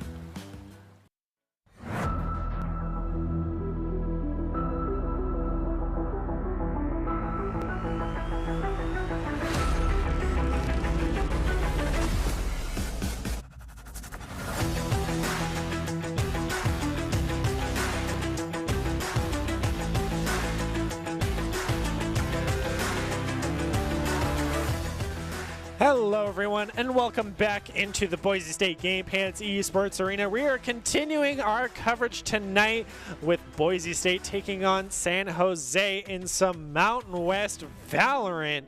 This is the week before the quarterfinals, so it is on the line to get that good seeding. And right now, Boise State against San Jose has kind of the reigning champ of U.S. Collegiate Valorant. I am still your host, Brendan Barrett. Joining with me to call all of the action is Rich Rad Pontillo. So heading into map 3 of Haven, with Boise State just taking a map away from San Jose as the reigning kind of champs right now, is a pretty good for morale boost. But going into Haven, which is almost everybody's most played map for good reason, because it is Haven of all maps. So what are you hoping to see from both sides? And I did double check. Boise State is attacking first. Okay, so that's going to be an interesting thing. I mean, again, you're talking. Let's look at the bigger picture here. Let's look at the energy. You're coming off of a win like that, where it was quite a dominant one. When we look at a defensive side, being down so many when it comes to that side swap, and then being able to take back-to-back rounds, more than 6 consecutive at one segment. is a massive, massive undertaking. And now going into this map, Haven, the one thing that is going to be most critical here is how the attacking position, because you did mention that they were on the attacking side first, right? Yes. Okay. That you have to make sure that you are covering your bases, because we are looking at multiple points of contention here, more so than just the two. So that's something that's really, really important for us to acknowledge, how Boise State is going to enter in onto this and how they look to kind of transition between each of these areas. And this is a position where the defensive side, again, seems to be a little bit more structured in some degree, but it's such a challenge because when you add that extra point, it gets so much more chaotic. Yeah, it's at that point it comes down to, mental games, who's going to go where, how are you going to split, whether it's, 1-3-1, try to go down mid and then you can split to whoever has that advantage, whether or not, or you full commit to one side and force the entire enemy team to rotate all the way over, and how can you predict that? And San Jose has definitely kind of maybe forfeited their early runs to get a read on how Boise State attacks and then capitalizes on it, is what they've done on the prior two maps. So, and Boise State was able to do that once they got on defense, but it definitely took more of a learning curve for them. So hopefully we can see them kind of minimize that downtime. So especially on a map 3, you've spent a lot of rounds against your opponent. You should know them to a decent extent, I would hope. Like, it's not just kind of, they might come this way. It's like, no, you should know. So hopefully here on Haven, where there's just so many angles, as you've been mentioning, with 3 points, it's very much, I don't want to say a guessing game, but you're hoping for the best of, hopefully they come through here and not, the 2 other angles I can't watch, because it's only a 5v5. You can't watch every angle. And thankfully this isn't like Siege, where it's like, they can come from above and below me and all these other directions. So round's a little bit simpler like that, but I'll have to wait and see if Boise State is able to close out this best of 3 taking on San Jose. And as we look at these lineups, anything standing out to you? The fact that there's the lack of breach. That's so, again, Breach has been such a very dominant pick. Same thing with even the Brimstone. Both of them have really rolled into a place of power. But we're going to keep these teams with their tried and true. They're not going to waver away from it. And Boise State going to opt in playing once again this Sage, which is, at this point, my belief, more of a just comfort pick for, this group now with what they have synergy-wise. Calvin D seeming that it's something that they just enjoy playing and that they can really contribute with the team and know how to work a strategy around it. And with that adjustment and, comparison between the two on this attacking position, I really am curious to see how they move from this initial default attack, if they go either towards this B position or the C. Yeah, already a lot of utility being committed in the mid. Headhunter as well. Bullet was fired, but can't see if anything had landed due to not being able to see the enemy team. So drone is going to come out from Dreammaker on the Sova right through the connectors. Scouted out by the KO, so at least it's not a life lost for that. True. There's still a very slow pace into this. San Jose not even going to risk anything and just wait for Boise State to push in, because at this point they can, and it's opting actually over towards this A-long area. Oh, no, they get the close hold. You're going to see Dreammaker have to just hide. That's a great assistance, though, from Calvin D to get the follow-through despite being so low and suppressed. Yeah, healing will immediately go out onto him, so they are at least +1 pushing over to A, as they're still very much held up over by Lobby, trying to fight away into short so they can push onto site. But they have yet to really take control of Heaven of A as well. They're just going to smoke it out. Paranoia comes out with the smoke in conjunction. A lot of utility. Skies gets clipped. So now has to be super cautious, but is able to withstand it. The wall actually funnels them into this small position. And the choke point is capitalized on, and Dreammaker gets all 4. That was a huge firefight between them, and very lucky to survive it with 21 HP and a quad, no less. We've said it so many times, but Dreammaker is living up to his name. Again, it's because of what Calvin D managed to give them. There's only one way of entry with how far they're committed into this, and they just come out one after another. And there's no way to take this. You either go one by one and get picked up, or you go as a unit, and then there's potentially just multi-firing where you just stack them up, and you're not in a comfortable position. So what a huge, huge heads-up play. And again, why this Sage is such a mainstay for them. Yeah, she's been getting a ton of utility for Boise State, and now Panda getting the immediate first blood onto John Hamm, who got very aggressive pushing down C-Long as Skies is able to get the refrag for his teammate that ended up going down, losing that chamber, but Boise State's already sitting in their spawn and already have 2 eliminations, just so how kind of overly aggressive I would say San Jose has been getting. They also just have the advantage, so at this point, San Jose has to play aggressive, because if they don't play something a little bit more sporadic, this is just going to be an easy Boise take. Now that they're continuing to hold connector with the smoke, also Paranoia contributed into that. They're going to have to try and move towards this C short position in the back, where they are going to have to try and peek into 2 pretty hefty weapons that are going to easily get a pickup here, and this will be San Jose just falling short.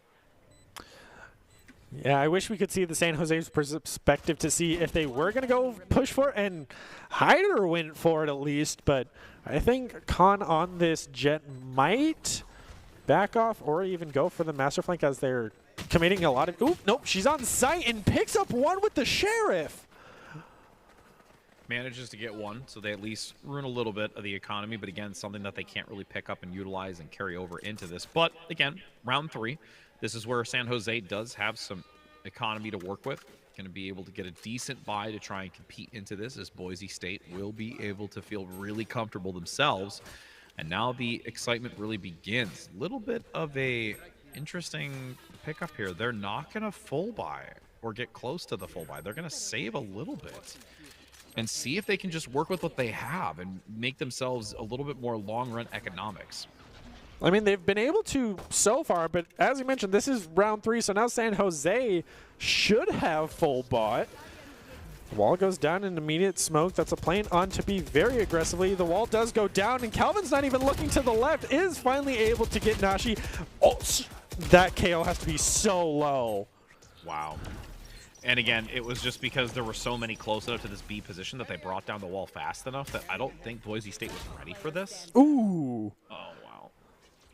Shell's now left alone. And again, this is where it gets a little dicey, because you didn't full buy, so you come in with a weapon disadvantage where San Jose has the advantage, and that's why that wall goes down quick enough. That's why they get the gun trade in these close proximities. Everything kind of snowballs from that moment. So now that they've allowed San Jose to get this, you do have Boise State at a full buy here. They will be 100% prepped for this, but you've given a little bit more agency now to San Jose. They're going to be able to recover, and I'm curious to see if San Jose is going to carry along with that, because if they do, it can start getting really dangerous.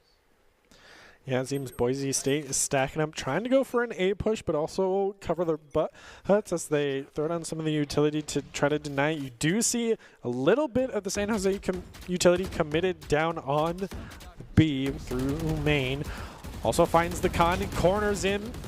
Does not lose one until Hader comes out from the smoke and gets a triple. Calvin's finally able to shut him down, but an amazing flashbang from the KO is able to shut him down. Now it's just a 1v1 between Shells and the Omen. That reload is the bane of any gamer's existence. That was so rough. That was 2 for reloads and just easy pickups, and now Shells has to really play cautiously, tosses out the rendezvous, which is a great idea, so that if they do find themselves in a really challenging position pushing up towards this B position, they can escape. But you got a 50-50 chance here of peeking the right corner if they're hiding in it. And now they're actually going to get the plant. This is a good opportunity for Boise State. On B as well. I was very curious if they were just going to go all the way to C and just completely throw the Omen for a loop. Oh, but Shells is going to play away from the rendezvous and hold this angle. San Jose has a chance to capitalize on this. There's no real way the Shells can elude out of this actively. Ooh, smoke is down. And destroyed the rendezvous, so he knows he's near. Is it going to be a fake touch? And does! Oh, no! It's one of those moments where you should spray and pray. You got the Yeah. bullets, you have the time, and that will be a win here for this round for San Jose. Oh, what a worthy attempt, though. It's a 2-2 round now. Still have I mean, a long way this ahead of us, replay but is brutal because 8 people died in the span of 30 seconds of just, there's one, there's Reload. 2 more, there's Reload. 2 more, there's another of just, oh. So what happens when you And again- stack up that hard, though? Well, it's also, and again, it's one of those timing things. Both having to go for the reload. The third player in the back wasn't able to get the damage out fast enough onto him, so you're just kind of sitting ducks at that point and just counting your blessings. Shooting fish in a barrel because they're all just trying to reload and panic. Yep. But That's one fast swirling fish in the same direction. ooh, nice dink from Skies on the Sheriff, but with Khan Wow, aggressively super pushing aggressive. through mid-window is going to pick up 2. Skies once again going to have to come in with the dink Sheriff, but Boise State just went all Sheriffs, it seems.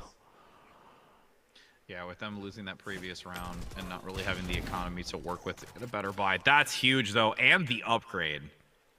Also, this gives Knives so came much out. more opportunity for Boise State. And, yeah, the fact that you've got daggers available here. Now it's just rotating over to try to find a point of entry. But also, they're going up against the Chamber and the Sova, who excel at the long-range engagement. So going all the way around to C-Long was a risky play, but I bet San Jose was definitely protecting either the B or the A push, because that's where Boise State had committed a lot of the utility initially. I mean, they've got both dark covers. Connector is going to be easily managed. They're playing super aggressive into it as well. They do have information on the trademark. So they are going to be able to manage that very effectively, because it's not going to give San Jose the opportunity to know that they could be just hiding in this tunnel, waiting to see if they can push out. Ooh, sees the arrow. They knows the Bolt Sova's there. goes There's back. one. Big reset. That's the third. And now Skies wants the quad. If they, Cloudburst. They got to dash forward into it. Seeing if Oh, they he's can maybe waiting get to hear the defuse. Forced it out. Went for the right click. Gets it. Missed it, but Panda saved his butt. Can they get away from the explosion? Okay. Oh! From the death sounds, they died to it, so they don't even get to save the weapons. At this point, since they did at least commit the Storm Blades, you at least have only one weapon going down, because they did manage to hold on. Oh, no. Well, I think that was a pickup, because this was a thrifty. That was the biggest thing, is that Boise State still, once again, was able to take advantage of this despite them being at a deficit, because they only had the Sheriffs. They were able to get the double pickup. They had the Blades available for their ultimate grabbing the orb. So everything just starts to fall in line, and Boise State has a ton of ultimates to work with outside of Skies, who was really the only one that put any into that previous round.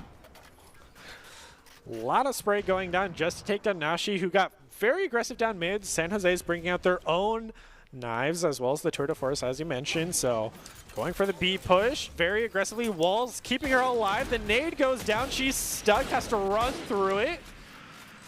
Boise State gets the spike down and doesn't lose him out. Well, ooh, hard Shells, miss. you needed to hit that. Ooh, but it's still okay. goes down, and the res. Calvin D's here. I feel like they could have held the rest. That's a personal opinion. Because they clean this up now. This is easy win. They could have carried that over, but you know, that's just me being nitpicky. But ultimately, Boise State, though, still coming out on top right now for the attacking position. Yeah, they were able to bring out the knives from San Jose. Yes, they got an elimination, which then forced out the res and the Tour de Force. Boise State definitely could have saved the res, I agree. But as we now still have two, we've got From the Shadows and the Hunter's Fury online. Which So are I'm curious both if they're gonna also maybe do a available for cheeky San play. Jose. Yeah, I'm curious if they're going to maybe try and do a cheeky play. The null command is what I'm really going to be looking out for to see if they attempt to maybe do something. Nice tag, though, from Dreammaker just before the cover came through. So they've got the knowledge of knowing at least one's here, and they are hard committing to this steep position. Ooh, get him as well. Oh, Miss Guys. Yeah. That One for one, one for two now. From the Shadows is big. Hunter's Fury coming out from San Jose.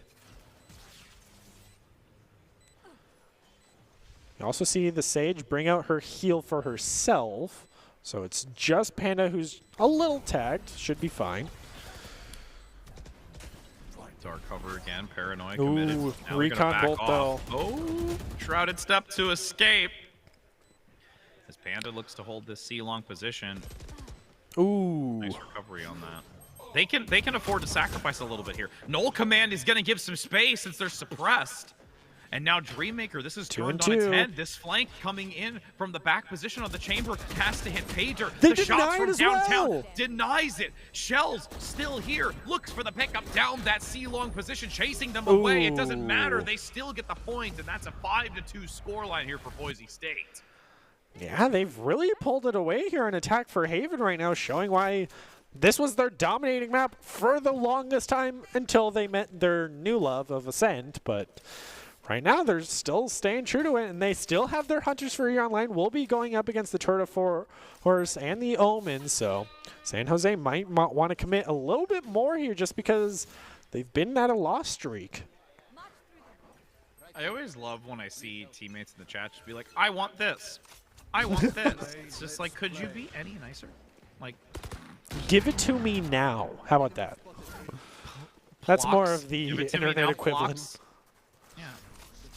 As you're going to have a hard rush here from Boise State over to A. This is the first time we've seen it in some time, but the Tour de Force getting value. And that is a huge pool to have to work around over towards that small area. That pick is so massive to just basically put Boise State into a state of discomfort. Yeah, this is probably where we'll see Boise State rotate to a different point. But I believe that is also 4 bullets of the Tour de Force used, so he only has the 1 remaining. Panda playing a very dangerous game here, pushing up forward on that corner hold. I believe San Jose might also just have an operator based off of the gun sounds, but I can't confirm. Could be. Boise State still committing to the A push as well. I mean, I like the mind game strat here because most likely they'd look to try and reposition to another position. Oh, but that recon bolt gives some intel. Ooh! What a swing coming out. Big plays by Dreammaker, taking advantage of this and getting so much space cleared. That 3-3 duel. And making sure to cover the butts. Jet comes flying in, still hasn't been taken down. Finally will get taken down as well as the chamber. But John Hamm is able to pick up one onto Panda. Had the Marshall unable to hit the shot, and that's the 6th round for Boise here. I commend them. I commend them right now for what they've been able to do and pull out in this. And even though they have an early disadvantage, they got the Tour de Force chilling in the back. They wait, they draw the time out, they make sure that they keep San Jose in a really just perplexing position. They don't know exactly where this rotation is going to come from. They take full advantage, cycling back into that same area, and really have just put San Jose in a always questioning situation. They're not sure on their decisions. Yeah, the mind games have definitely been Boise State's strongest suit here on Haven. Able to scout out both members, even the chamber trying to camp in that corner scouted out, so had to make quick rotations. Boise State's still very stacked up in C long right now. That last moment swing to get the info onto the chamber is so critical to try and push the C long position if they want to stay here. But they're going to actually waver away. They won't look to keep contention towards that position and opt to potentially go into this middle area, either to move through connector or commit on to B. Yeah, going through doors could definitely be the strategy for them, because going for B is they just have that very close connector through link and window. Oh, but it seems that they're going to go for the B push, even committing everything that they've done in the past of the wall and the smoke. Calvin does go down first once again as he swung to the right. But Dreammaker is able to get the refrag for him. Almost going to see the... Ooh, did hear the defuse go down. Brings out the Hunter's Fury. Yeah. Ooh, but he gets taken down in the back line. So they did get some chip damage with the Hunter's Fury. That's going to allow this rotation to come through in the back position. Defused. And you've got San Jose get the defuse. Oh my, there wasn't enough swift rotation to get there in the back line to deny it. The Hunter's Fury doesn't tag them enough either. And that's just a little bit of a misplay here from Boise State with the advantage that they had. Yeah, didn't commit daggers or anything to dash in and try to deny it, but you see the dash coming out from Khan to get the elimination onto Panda is Really hard loss. San Jose very lucky with that play, and I'm surprised also that Boise State committed the Hunter's Fury as early as they did, because that first little attack of the defuse, yeah, you can hear it, but you know they weren't going to commit it to it because Skies was right there on the jet. But still committed the Hunter's Fury, got taken out from John Hammond the return, but now Khan's popping off with a double. Whoa! Wow, what a shift. What a shift in tempo here. And that was a nutty paranoia, too. That gave so much value, but they were playing on logs in that inner right corner where despite them getting a chance to take down one, they were just instantly punished for it. And this replay is so lightning fast. Yeah, ran right into Khan. Khan picked up 2, then got eliminated, and John Hamm got the remaining 3 when they knew he was on point, no less, and just continued the push forward. I mean, that's the struggle of pushing through C-Long, is you are stuck in a hallway or stuck in cubby. So really, Calvin once again first eliminated. This is so surprising how San Jose has managed to just kind of flip the switch right now. It took them 6 rounds or more than that. It took them like 8 rounds, and they've brought it back. Yeah, and there's a second now coming out onto Skies, and it's just more so I think that they've finally been able to just get the angles that the operator pick up knowledge. Yeah, this is huge. Flawless right now. They've been evaluating how Boise State's been playing these last 6 rounds that they've won and have managed to download this aggression, and it's quite impeccable how they've played these previous 3. Yeah, now Boise State is really hurting for Econ right now after 2 rounds of full buying. Now kind of having to go just deal with Spectres and 2 Vandals is not ideal when you know you're going up against Khan that has that operator, is going to be probably holding down that exact same position in A with how well San Jose has just been reading you the past 2 rounds.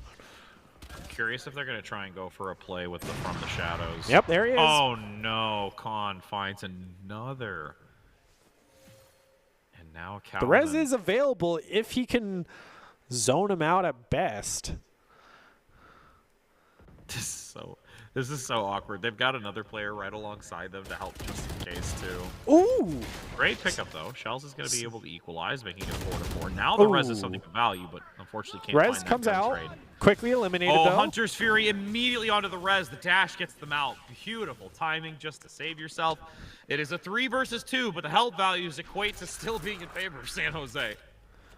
Yeah, he rotated all the way from B to C after losing shells on that chamber to the Omen.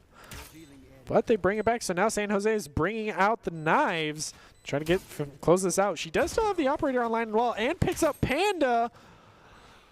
Oh no, the reset of the blades. So now they've only got 20 HP to try and elude the Skies, pushing through connector. Can't find the shot. The updraft gives the distance, but gets it right at the downfall. And whoo, you can see that Skies is happy about that one. That was a lot of ultimates committed there that definitely hurt him. But as we head into the round swap, we're going to do a player profile here of Shells, who we've been watching throughout, also known as Clint Shelley. They are from Virginia Beach in Virginia. Who would have guessed? But they're also a GIM major here. And, of course, a very own quote from our very infamous Dr. Haskell. Clinton's a pro in every sense of the word. He continues to perform and lead his team of younger players. He's a savvy vet and, of course, a superstar. Even though Panda usually gets player of the game, we like to highlight the backbone of the team, like Shells. Yeah, again, it's those critical players that maybe not always the one that's at the top of the KDA or the one that takes that #1 spot, but they have so much influence throughout these games that just are unnoticed or unrecognized, and you have to give credibility to so many of these great recon bolts to start to know that there is a stack over by that A-long position. So Boise State can now respond defensively, gets 2 easy pickups here, and now Panda comes in to save the day. This is so great. I love how Boise State has been able to get so much information way ahead of San Jose. But both Panda, well, Skies got healed up to the stage, but Panda's down to 11. Skies was at 15. So now it's just waiting to see where the remaining 2 members might rotate through. I assume Spike is down if Boise State is still holding A as hard as they are. I don't see it, though, which makes me worried. Because if San Jose still has Spike, they could easily rotate to another point, and Boise State is 100% stacked up on A. Yeah, the post plant is where it becomes really challenging. Ooh, even a gadget destroyed. This is where... Oh, the flank! They've taken a reposition here. As the spike's been planted, they've gotten it either on B or C. They've actually kept one here to draw their attention out to see what they can do to buy some time. And now, this is where the divide and conquer happens. But they're stacking close together to see if it is going to be this B position. They don't find anything, so they know that it's conclusively by C. And now, they just have to find this corner for where San Jose's last player is holding. Not going for the split push either. Really running low on time. Finds him in window. Panda gets it. They get the defuse. They'll get it. Yep. Yeah. Managed to get there in time. That's the risk you take. You're sprinting to get there in time. Yeah. Because they took such a long position, but at the same time, you can't leave yourself vulnerable. And when it's a 3 versus 1, I give San Jose credit. They at least get a decent couple of shots off, but can't slow them enough. But look at that early info. That right there is the win for this round, knowing that they are just in this, they've committed it, and then the gunplay just falls heavily in favor of Boise State. Yeah, Skies is very lucky to survive that with 3 members pushing through and just landed a headshot after headshot with Panda swinging to his right with the crossfire setup, and now Boise State's able to full buy with Spectres and armor. San Jose's good luck. It's true. I mean, they have to be... I don't think they're going to force buy. There's no way they can. They're now at an 8-5. This round should go in favor of San going Jose. for the B push and Sheriffs. Though. Yeah, the fact that Khan gets that, and they will get the level, they will get the weapon upgrade. So that's another significant factor to really be careful of when you see this jet. But Sky says otherwise. Ooh. Okay. Still very much in their spawn, surprisingly, but 2 and 2. Boise State doesn't want to get overly aggressive here. And the hard part is that there's 2 San Jose players that have upgraded. Yeah. Headhunter now out. Seeing what they could find looking through this window position. Believe that was on A as well. Yeah. You can see the commitment there. They're going to put some util onto it. Smoke there. Potentially going to try and maneuver up to heaven, firing through as they pass by, though, to make sure that nobody's close to peek out. They've got a few more seconds. The rendezvous gives an opportunity to be a little bit safe as they go out into this.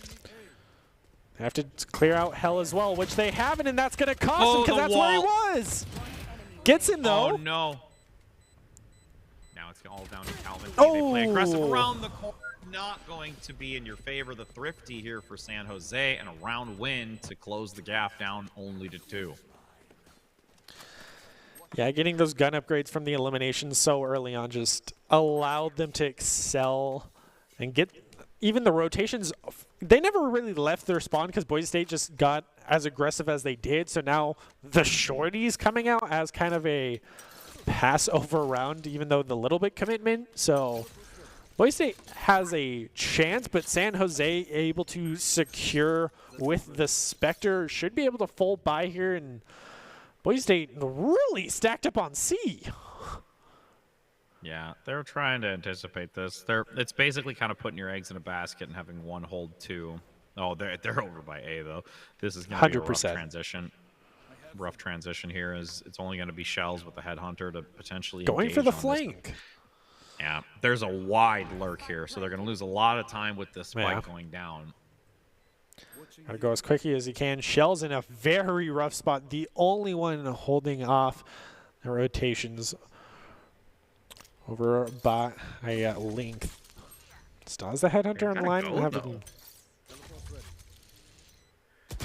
I know they're trying to play this methodically, but the second you waver away, it's an easy advantage. San Jose now has this 3 just going to be mowed down. The rendezvous! Well, that rendezvous wasn't favoring, so... The shorty! They're at least getting something out of this. I give them credit for 2, but it is a lost round, so that is now an 8-7 scoreline as another round goes in favor of San Jose. But Boise State now can buy, they can invest, and they can look to try and turn this back, keeping it in their favor and continuing to climb and get themselves to an opportunity of where they could actually take down a very significant team in this group. Yeah, getting that early win against one of the head teams of the Valorant League here essentially would definitely be a huge staple going into quarterfinals and put a huge target on your back. I mean, already taking a map off of essentially the #1 team is a huge win at that, and now just continuing that momentum forward. San Jose has definitely gotten the ball rolling for their side here, but Boise State still has a 1-round lead, so it is definitely possible, especially after the full bye, as you mentioned, where they can just bring it back. Ooh! Nice takedown and find on that. Boise State Good waits plus to see one. if they continue to push in. Oh, Panda, you're gonna rat this corner, aren't you? Don't do it. He doesn't even fully check the corner. Didn't even check either. What That is a what a ballsy man. confident play. What a doesn't even look. It's like walking away from explosions without looking. That's exactly what Panda was doing there. Well, did discover the push on to C and has the flank on Panda. Here's the spike going down. Ooh, gets one and the other. Damage. Okay, will he check Cubby though? Okay, no, he won't. Wow. And that's Wow. Panda, I mean real defense. Just no hesitation. Didn't even flicker to potentially look on the inside a window. Just said, nah, fam. I got I'm good. I don't even need to worry. I'm just going to take this back C long position duel and win it, mind you. My only guess is either he has just the biggest balls in the world, or his team, as the member got eliminated, I believe it was Skies getting taken down by the chamber, called out that he saw 3 members on C. And since there was only 3 left alive, he knew that they wouldn't be there. Would be my only guess as to why.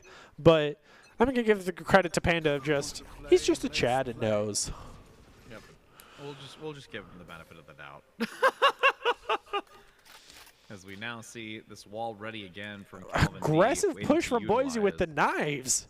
Yeah, no, they're trying to put San Jose in a mental position of lacking confidence, and I actually really like that. They are throttling against San Jose to make sure that they, in every decision, are not 100% on it. And you can see now that there is already this momentum over to A. Nice takedown from Calvin D, lining that up. You also have from the shadows coming through, so that the transition but comes the Turtle over Force. to A. Tour de Force, yes, but there's still so much being committed elsewhere, and also they've got the elimination on the null command, and no one can get the res. I just keep all eyes on the dead robot. Even finish him off. Oh, Mr. Robot. Just asking, please, someone bring me back. Nope. Calvin No. D's like, I'm done with you. Yeah, and they have eyes on Spike as well, so it's just, let's just sit here and I'll stare at it, because there's only quite literally 2 angles he can come from, because they have secured the rear. Unless he's going to go for the rotate all the way around, but even then they have that zoned off unless he's going all the way around through C, but 20 seconds remaining, I highly doubt that. Yeah, no, there's no way. I mean, and again, at this point, San Jose is just going to look to try and save. They know that they need to. He's just because this is stand on starting it. to get out of hand. Yeah, He this is pops starting the to get- ulted? Yeah, he did it to see if they were going to do it and try and force it out, so it was just to test the theory, and they regret it instantly. So now they've lost the dark cover. They do have at least 1 weapon that they can retain going into this next one, but we find ourselves only 3 rounds away from victory from Boise State. So San Jose at this point is going to probably go for a partial or light buy so that they can maybe get an opportunity. And then going into it's such a weird round position to be in with these last 3. It's such a challenge for San Jose. They have to get something either this round or the next round, because if it gets into that 3rd position, it's just going to be all downhill for them. Well, I assume they bring out the daggers here, which means Skies is at most going to buy a secondary, which, yeah, she does. A lot of scouting coming out over on A, but no idea where they're pushing just yet. Have no sightlines on him. Saw one in mid doors. The Jet already scouted on B with the knives. Gets taken down without even utilizing them. Trying to scout out on B. Hunter's Fury comes out. 14 health remaining. Still alive. Picks up 1 as well. Panda, you scary low, friend. You scary low. Gets a pick up anyways. points. Okay. I mean, That's a gun 2 for 1 pickup is here, pretty at good least for trade for San Jose. Panda. It is. It's just you have to be cautious now because the 2 that have been the most accurate for San Jose now have weapon upgrades. Yeah. Again, it's still a tall order. Don't get me wrong, but they Ooh, are Spike, the more though, going devastating down. if they actually Scouts get it the out. Oh, huge. Dreammaker And comes the back. res. Force the res here. In a Again, I know 3v1 Boise State's in the situation, advance, but yeah. maybe so he could just keep his gun because he was low econ, maybe would be my only guess, but he's been getting elimination, so I don't think I agree. Calvin The D res is was also not just a needed. Chad. Or Calvin D is also just a Chad and says, "Don't worry, I'll get it again." I mean, if he gets another one in 2 rounds and can use it on the final round, more power to you, but now you got That's all like, the eyes on you, that's so like pressure's Giga on. Chad. That's like Giga Chad. Even Uh. Panda's just like, all right, I'll take a step down.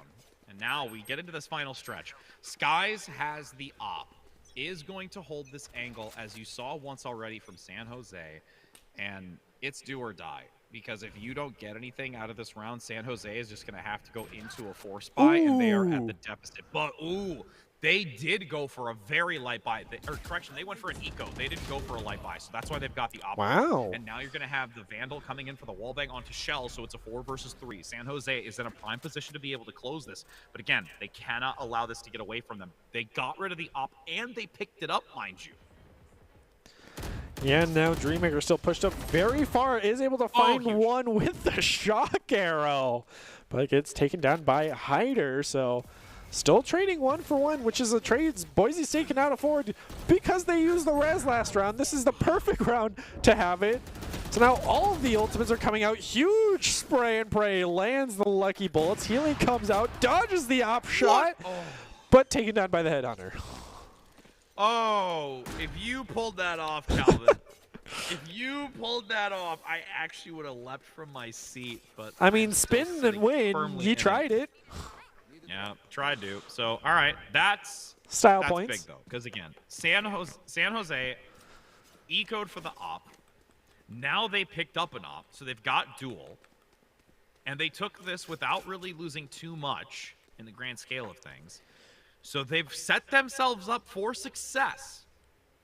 But the question Yeah, they only is can committed Boise the State- Omen ult that round. So Tour de Force isn't online, but it's online for Boise State, and they committed immediately. They still have the Hunter's Fury that they've had for about 2 rounds and still don't use it. Sky's getting aggressive with his own operator that he bought again gets taken down. It's not the time you take this trade, Boise State. Yeah, especially when you know that they have at least 2 operators. This is where you probably want to play the most defensively, not say, all right, I'm just going to go push their spawn as hard as I can. Owl Drone gets the intel onto Shells, then goes down to Nasi. Oh, this is all just crumbling in front of their eyes. As they get some intel for Dreammaker to potentially find an angle with the shock bolt, but finds himself getting chipped away by the KO. And oh, this is so tragic now with Panda looking to try and get that reposition, potentially with the Shrouded Step, doesn't fully commit into it, more so using that again as the decoy, and goes down with a side flank here from Hyder. Oh my. San Jose is trying for the reverse sweep right now. Boise State had such a commanding lead, and San Jose's just brought it back. Oh, this is where... All right, so... Guys, this is best of 5. It's okay. We still have, you know, another 2 maps. Please don't throw that curveball at me because I didn't know I was ready for that one. Okay, No. but seriously, when we talk about this, though, in Valorant, you talked about Doc's keys to the game.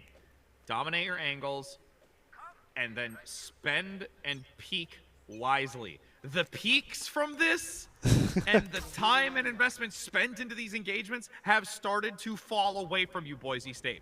Listen to Doc.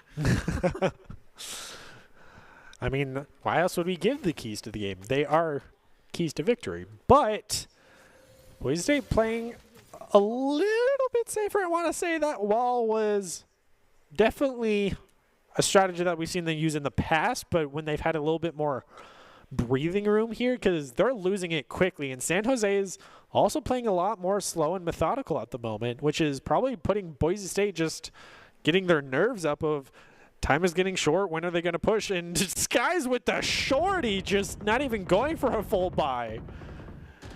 this point, they can't. They can't afford to. They have to be cost effective here because they're looking for the long haul. Because if San Jose gets this win, it puts Boise State now in the same perplexing position that we saw earlier when it was Boise State having the 10 score. And they're playing this so patiently and waiting for San Jose to move in. Dark cover comes out, though, so they are committing this. And I like the fact that it was a little bit further out for Boise State because they can maneuver around this. Oh, Calvin Okay. D. What? Okay. So This they is see just- the instants come out, and now they all aggressive. One for one. They've got the instant. Ooh! Oh, no. Through the They smoke, and find he him through gets the it? dark cover. 3 to 4. Spike is down, still holding on to Hunter's Fury, which I kind of wish would have been committed by now for San Jose. Very risky play with Skinny the your teeth, Calvin striker. D. Skinny Stinger. your teeth. And now attempting to try and cross. The heel nice keeping him illusion alive. And evade of the flash. And now Shells. We highlighted you, friend. We've talked about you. Doc's commented about you. Oh. You gotta come in big. Shells comes in One with a shot remaining. onto Hyde, but goes down. Protect him no Calvin matter D what. is going Protect the to be able president. to cover the backside to not He allow get the it. defuse to be denied. And Boise State now pushes themselves Oh. to a match point No, he gets position. them And they both. lose two. He knew he was pushing right, and he still held the left angle. So, side note topic. So are the keys that Doc have more like modern day keys, like where you like use them to like scan, or is it like old timey like vintage keys?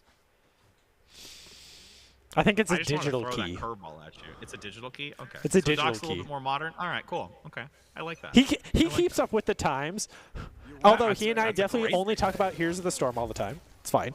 We keep know, up with times. We keep up with times, but still remember the good olds. As you now Yes. see in this moment, The last good the old. five- Fight me about it. the last good old. As you now have this being the moment. Panda Ooh. getting the elimination early is huge, but there is retaliation by San Jose with the towards Spike goes down as well, even through the smoke. Panda in the smoke manages to survive through it, and now they've eliminated that rendezvous. John taking Ooh. shots and finding Calvin. They're not out of it yet. Tour de force, and another smoke goes down. It's all down to Shells, the player we highlighted for a reason, even though he dies. But that's another ultimate burn for San Jose there. But, you know, they have 4 of the 5, so. Whereas Boise State doesn't have a single one. And Calvin, in 2 rounds, was not able to charge res, I'd like to point out. You know, Calvin.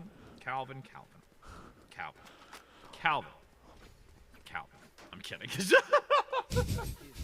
I was just We- waiting for we you to were- just say Alvin at some point and start screaming it like the 3 chipmunks, but no, it's fine. I actually thought so. I can't Let's believe that you were go! on the same wavelength. Oh my goodness. Well, let's hope that Boise State's on the same wavelength to clean this up because they're just one Oh, round away. They no. lost the one previously, and Khan now trying to throttle down this A-long position to strip another round away. Boise State unable to buy is hurting here. I mean, they were only able to get some secondaries and mostly no armor. Able to scout out the KO and survives by teleporting away. Oh no, they're stuck in the corner. The frenzy is there from Dreammaker to at least punish some of this, but again, this is that critical moment. They just need to try and eliminate as many as they can. This should be San Jose's round to put it at a 12 and 11, but the next round as they get a full buy should change the outcome here. Should. Boise State Ooh. gets the pickup. Operator in hand. That is a huge gain right now. Yeah, but at this point, San Jose has the spike down and should be sitting pretty confidently after getting that elimination as well. Boise State in a 2v4 situation. At least they have the operator and pick up 1, but they lose Shells in the process. I need to see Skies save the off, hide, let this round finish, pick that up, full buy. Boise State comes in and tries to get this last round. That's literally what has to happen. They cannot give this up. Yeah, all the pressure's on Sky right now. This is literally the definition of a round of save the op, don't go for kills, don't be aggressive, just don't and stay. Oh, that's such a bad angle to hold as well. Finds one. No! They get the flank, so they lose the op. All right, okay, so Boise State, let's see. What do we got? What do we got for East? Still have an Okay, so operator. So basically full buy. It's just the light armor. That's the only thing that they couldn't manage to because they wanted to keep the operator. So now, Boise State has committed. And look at the bank that San Jose has after these wins. That's what's the concerning part, is they will have everything that they need with 4 ultimates to snowball onto this point. So Boise State has to be able to go toe-to-toe here to prevent this from going into overtime rounds. I mean, thankfully, Boise State has been able to build up 3 of their own ults from the prior round, but the fact that San Jose has just been holding on to their 4 will bring out the KO ult finally. Still holding on to Hunter's Fury, which has been the longest, but possibly very hard push on to C. Might be a debate here just because I haven't really seen any engagement yet. No, Panda had to commit both of those dark covers to make sure that they could get out of there. There was some fire already down that C position. Goes for the shot and gets taken down. That was such a risky play, and Panda gets punished for it. Dreammaker now acknowledging that there could be somebody in the middle position getting some shots. The shot start manages to dwindle the health value, so they've got a chance to compete. Hits 2 with the Hunter's Fury. And finds one gets from downtown. Eliminates John, and now you've got Boise State in a position, but is punished 3-3. The daggers are online, and Sky is ready to unleash. Daggers are online for both sides, and the res comes out. Hunter's Fury came out from San Jose as well and missed, but the double daggers from Kane. Or Khan, whatever. Up top with the updraft. San Jose survives, gets the triple of their own, and we go into extra innings. Boise State, if that was the round to win, that was it. This is so tragic. This was so elusive. You get the updraft into the dash, misses the shot with the operator from Nasi, and just completely turns this fight into San Jose's favor. Boise State committed every ult they had, but so did San Jose. Boise State definitely had a chance. I mean, Boise State brought out their Hunter's Fury, got an elimination with it. San Jose brought out theirs, was unable to get it, but got a little bit of poke damage to lower them down. So then when the fight really kicked off, everyone was just very low health and only took a couple bullets to get eliminated. So now heading into this next round where Boise State is really hurting for cash, they had to go for another full buy here just to stay in contention with San Jose, who just has such an econ advantage now. Well, again, since we do go into the overtime, it allows both of the teams to have the same quantifiable economies that they can use to spend into this. So this is where it all comes down to strategy and just sheer skill when firing, since it is an even playing field for both. And with this adjustment onto the attacking and defending, Boise State has been able to play both attacking and defensive very well. But San Jose at this position now defensively will look to try and punish Boise State as they move in up towards this A position, cautiously going to watch these corners and see if they can find anything. Not yet taking the full swing yet, even checking these inner corners where they've been punished before by San Jose. As soon as the first shot is fired, it's sprint to point as quickly as possible as the recon bolt was destroyed. He dashes onto point, loses one, trades out. They have control of site. Spike can go down here, clears out Hell as well. Nice. That's the operator down. Oh no, the Cam is going to be able to clean up with John 1-for-1. Panda has the opportunity to clutch this out, to get the advantage and will. And now puts themselves once again on the match point. Even sprays for the salt. Okay, as we talked about, rightfully deserved in the Giga Chad, it's actually just Panda because the salt shaker has been shown. Swung that angle with 2, gets both of them as John Hand teleports in and then loses the gunfight. I mean, Boise State, skin of their teeth is at match point right now because they must win by 2. San Jose, it's... I hope this is not a repeat of prior matches where they go on for way too long, but Boise State has the chance to really dethrone the #1 seed here and take a victory from them. Oh, Spike's going down. Spike's actually already coming down. They've got to be over by this 8 position. Oh, no, it is in the mid. Dashes out, gets her as well. Into the smoke, but they're eliminated. San Jose with only 3. They have more than enough here, unless they have the Hunter's Fury and potentially this KO no command to prevent them from actually getting the defuse. Skies comes in from the side with the 5 bullets remaining. Flash onto 1. As you, oh, he gets it. Okay, there That's it is. it. There it is. That's it. that's going to be it. San Jose finally brought down. GG's in the chat. Boise State has come out on top in this best of 3 against San Jose, who has been noted as one of the top teams for this region and has an upset brought to them. And what a well-rounded game of 3 maps between these two. I mean, if that is not the definition of a matchup of by the skin of their teeth, they come out with a victory against San Jose from last year being practically the #1 collegiate Valorant team and representing USA internationally. Now Boise State is able to take a round and now a game away from them before even the quarterfinals. The target on Boise State's back is going to be huge now because they're wearing that crown of just, we beat San Jose, come at us. And it's just going to be like, okay, so everybody's going to. And the other thing, too, to really also note is, again, San Jose played stellar. Like, they really did, even though they didn't get this win. And they were also with 2 subs, just as we had subs come in, you know, from what we've seen from Boise State and changing up the roster. But whether or not that is going to be a defining factor as they move into the quarterfinals, this is still a moment to say, okay, like, we've taken down the team. That is a stable foundation for yourself to say, no matter what they brought, we were still able to come out on top. We played to our strengths. We were able to outmatch them and start to better understand their tactical know-how and their strategies that were very formidable for them previously and have really adapted in the moment. That's the biggest thing, is how Boise State was able to evolve over the course of these 3 maps was so critical for them to be able to take this win. And again, really hats off to all of these players, and coach with the keys to the game, the modern type that'll get you into any futuristic door. Well, something to also look forward to is now coming out of this win against San Jose, going into the quarterfinals, Boise State is going to be taking on New Mexico.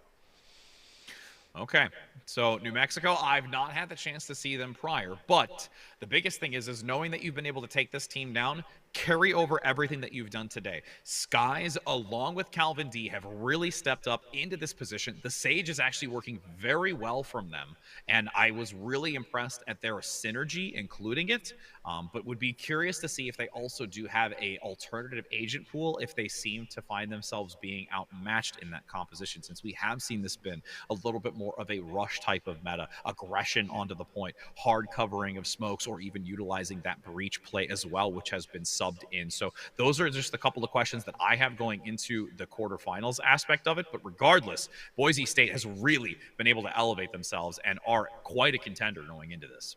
Yeah, and one thing I think Boise State will also be putting a lot of work into going into this next matchup is learning how to counter a Cypher on Breeze, or was it on Ascent or whatever Ascent, it was? It just caused them such a huge problem on that map that they have been very dominating on, especially when attacking. So having a Cypher just throw a wrench into everything, because he's very much out of the meta right now. That's the first time we've seen him pretty much all season for our matchups. Yeah. So hopefully we see Boise State kind of get used to more alternative picks of agents that might throw them for a loop. But as we get ready to close out tonight's broadcast of some Mountain West Valorant, I have to ask player of the game. Panda. I don't even hesitate. Without a doubt. Chad Panda. I mean, my go-to is always going to be Dreammaker because he brought out the Odin. So in my heart, he will always be it. But Panda, without a doubt, I mean, I have to, just from being on the same wavelength as you, I know the #1 play for Panda is going to be the fact he didn't look in the window and just kept walking past of just, I don't need to look. I'm fine. I mean, and again, if we really want to give credit, though, because we commented on it earlier, I wouldn't be surprised if it was maybe Shells because of what they've contributed into this, or like you commented, Dreammaker, who is actually going to be the selection. Odin for the win, and also this 3-piece they got here at the end of it was just nutty. Like, again, we can't discredit it. I have a loving part of me for Panda because of what they've done, but again, you cannot discount anything from Dreammaker because they have found some miraculous value throughout these 3 maps and is not at all to be discharged to the side because they are the MVP so far from everything they've been able to contribute into this. Yeah, so Dreammaker is going to be the player of the game, which is brought to us by the Idaho Central Credit Union, who believes a great player makes a team more successful, just like Idaho Central's helping members achieve financial success. Dreammaker is going to be the Idaho Central Credit Union player of the game, finally dethroning Panda as the go-to player of the game for this Valorant squad. And at the same time, I would still love to highlight both Calvin and Skies, who's two players we've been talking about again and again and again.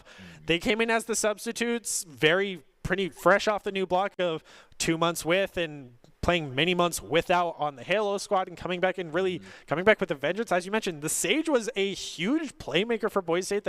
They play around and was really well utilized. Same with Skies on the Jet. It had some iffy operator plays, but still ultimately came out on top for a lot of those engagements. So Boise State kind of secondary roster worked out for them very well, especially against the #1 team. Was just huge strides for them. So huge congratulations, and your closing thoughts for the night. I mean, keep it up.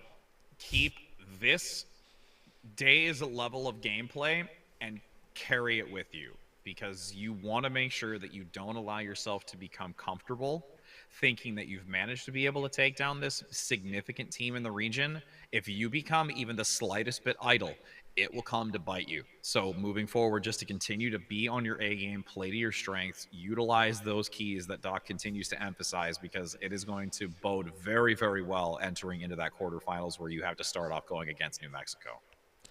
Well, some final words of wisdom from Caster Pro himself, Rich Rad Pontillo. But we're going to go ahead and close out tonight with our top 5 plays, which are presented by the Idaho Army National Guard, who invites you to take your impressive critical thinking skills into real time with more than 10 jobs, offering a $20,000 sign-on bonus for your degree of choice paid for. The Idaho Army National Guard is the best team to join out there, and make sure to reach out to them on Twitch at iGuard Gaming, and have a good night.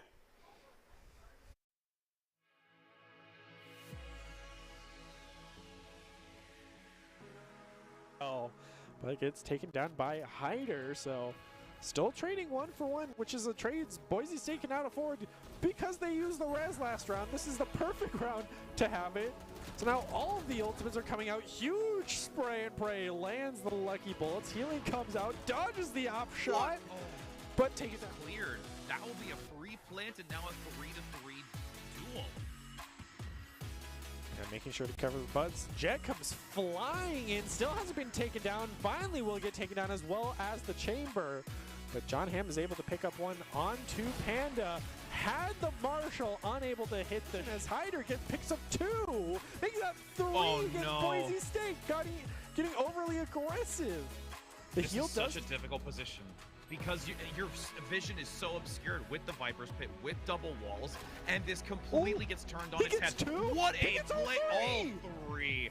Dreammaker spot, but they have so much influence throughout these games that just are unnoticed or unrecognized, and you have to give credibility to so many of these. Great recon bolt to start, to know that there is a stack over by that A-long position. So Boise State can now respond defensively, gets 2 easy pickups here. I'm just going to smoke it out. Paranoia comes out. Smoke. A lot of utility. Guys gets clipped. So now has to be super cautious, but is able to withstand it. The wall actually funnels them into this small position. And he the gets choke it. point is capitalized on, and Dreammaker gets all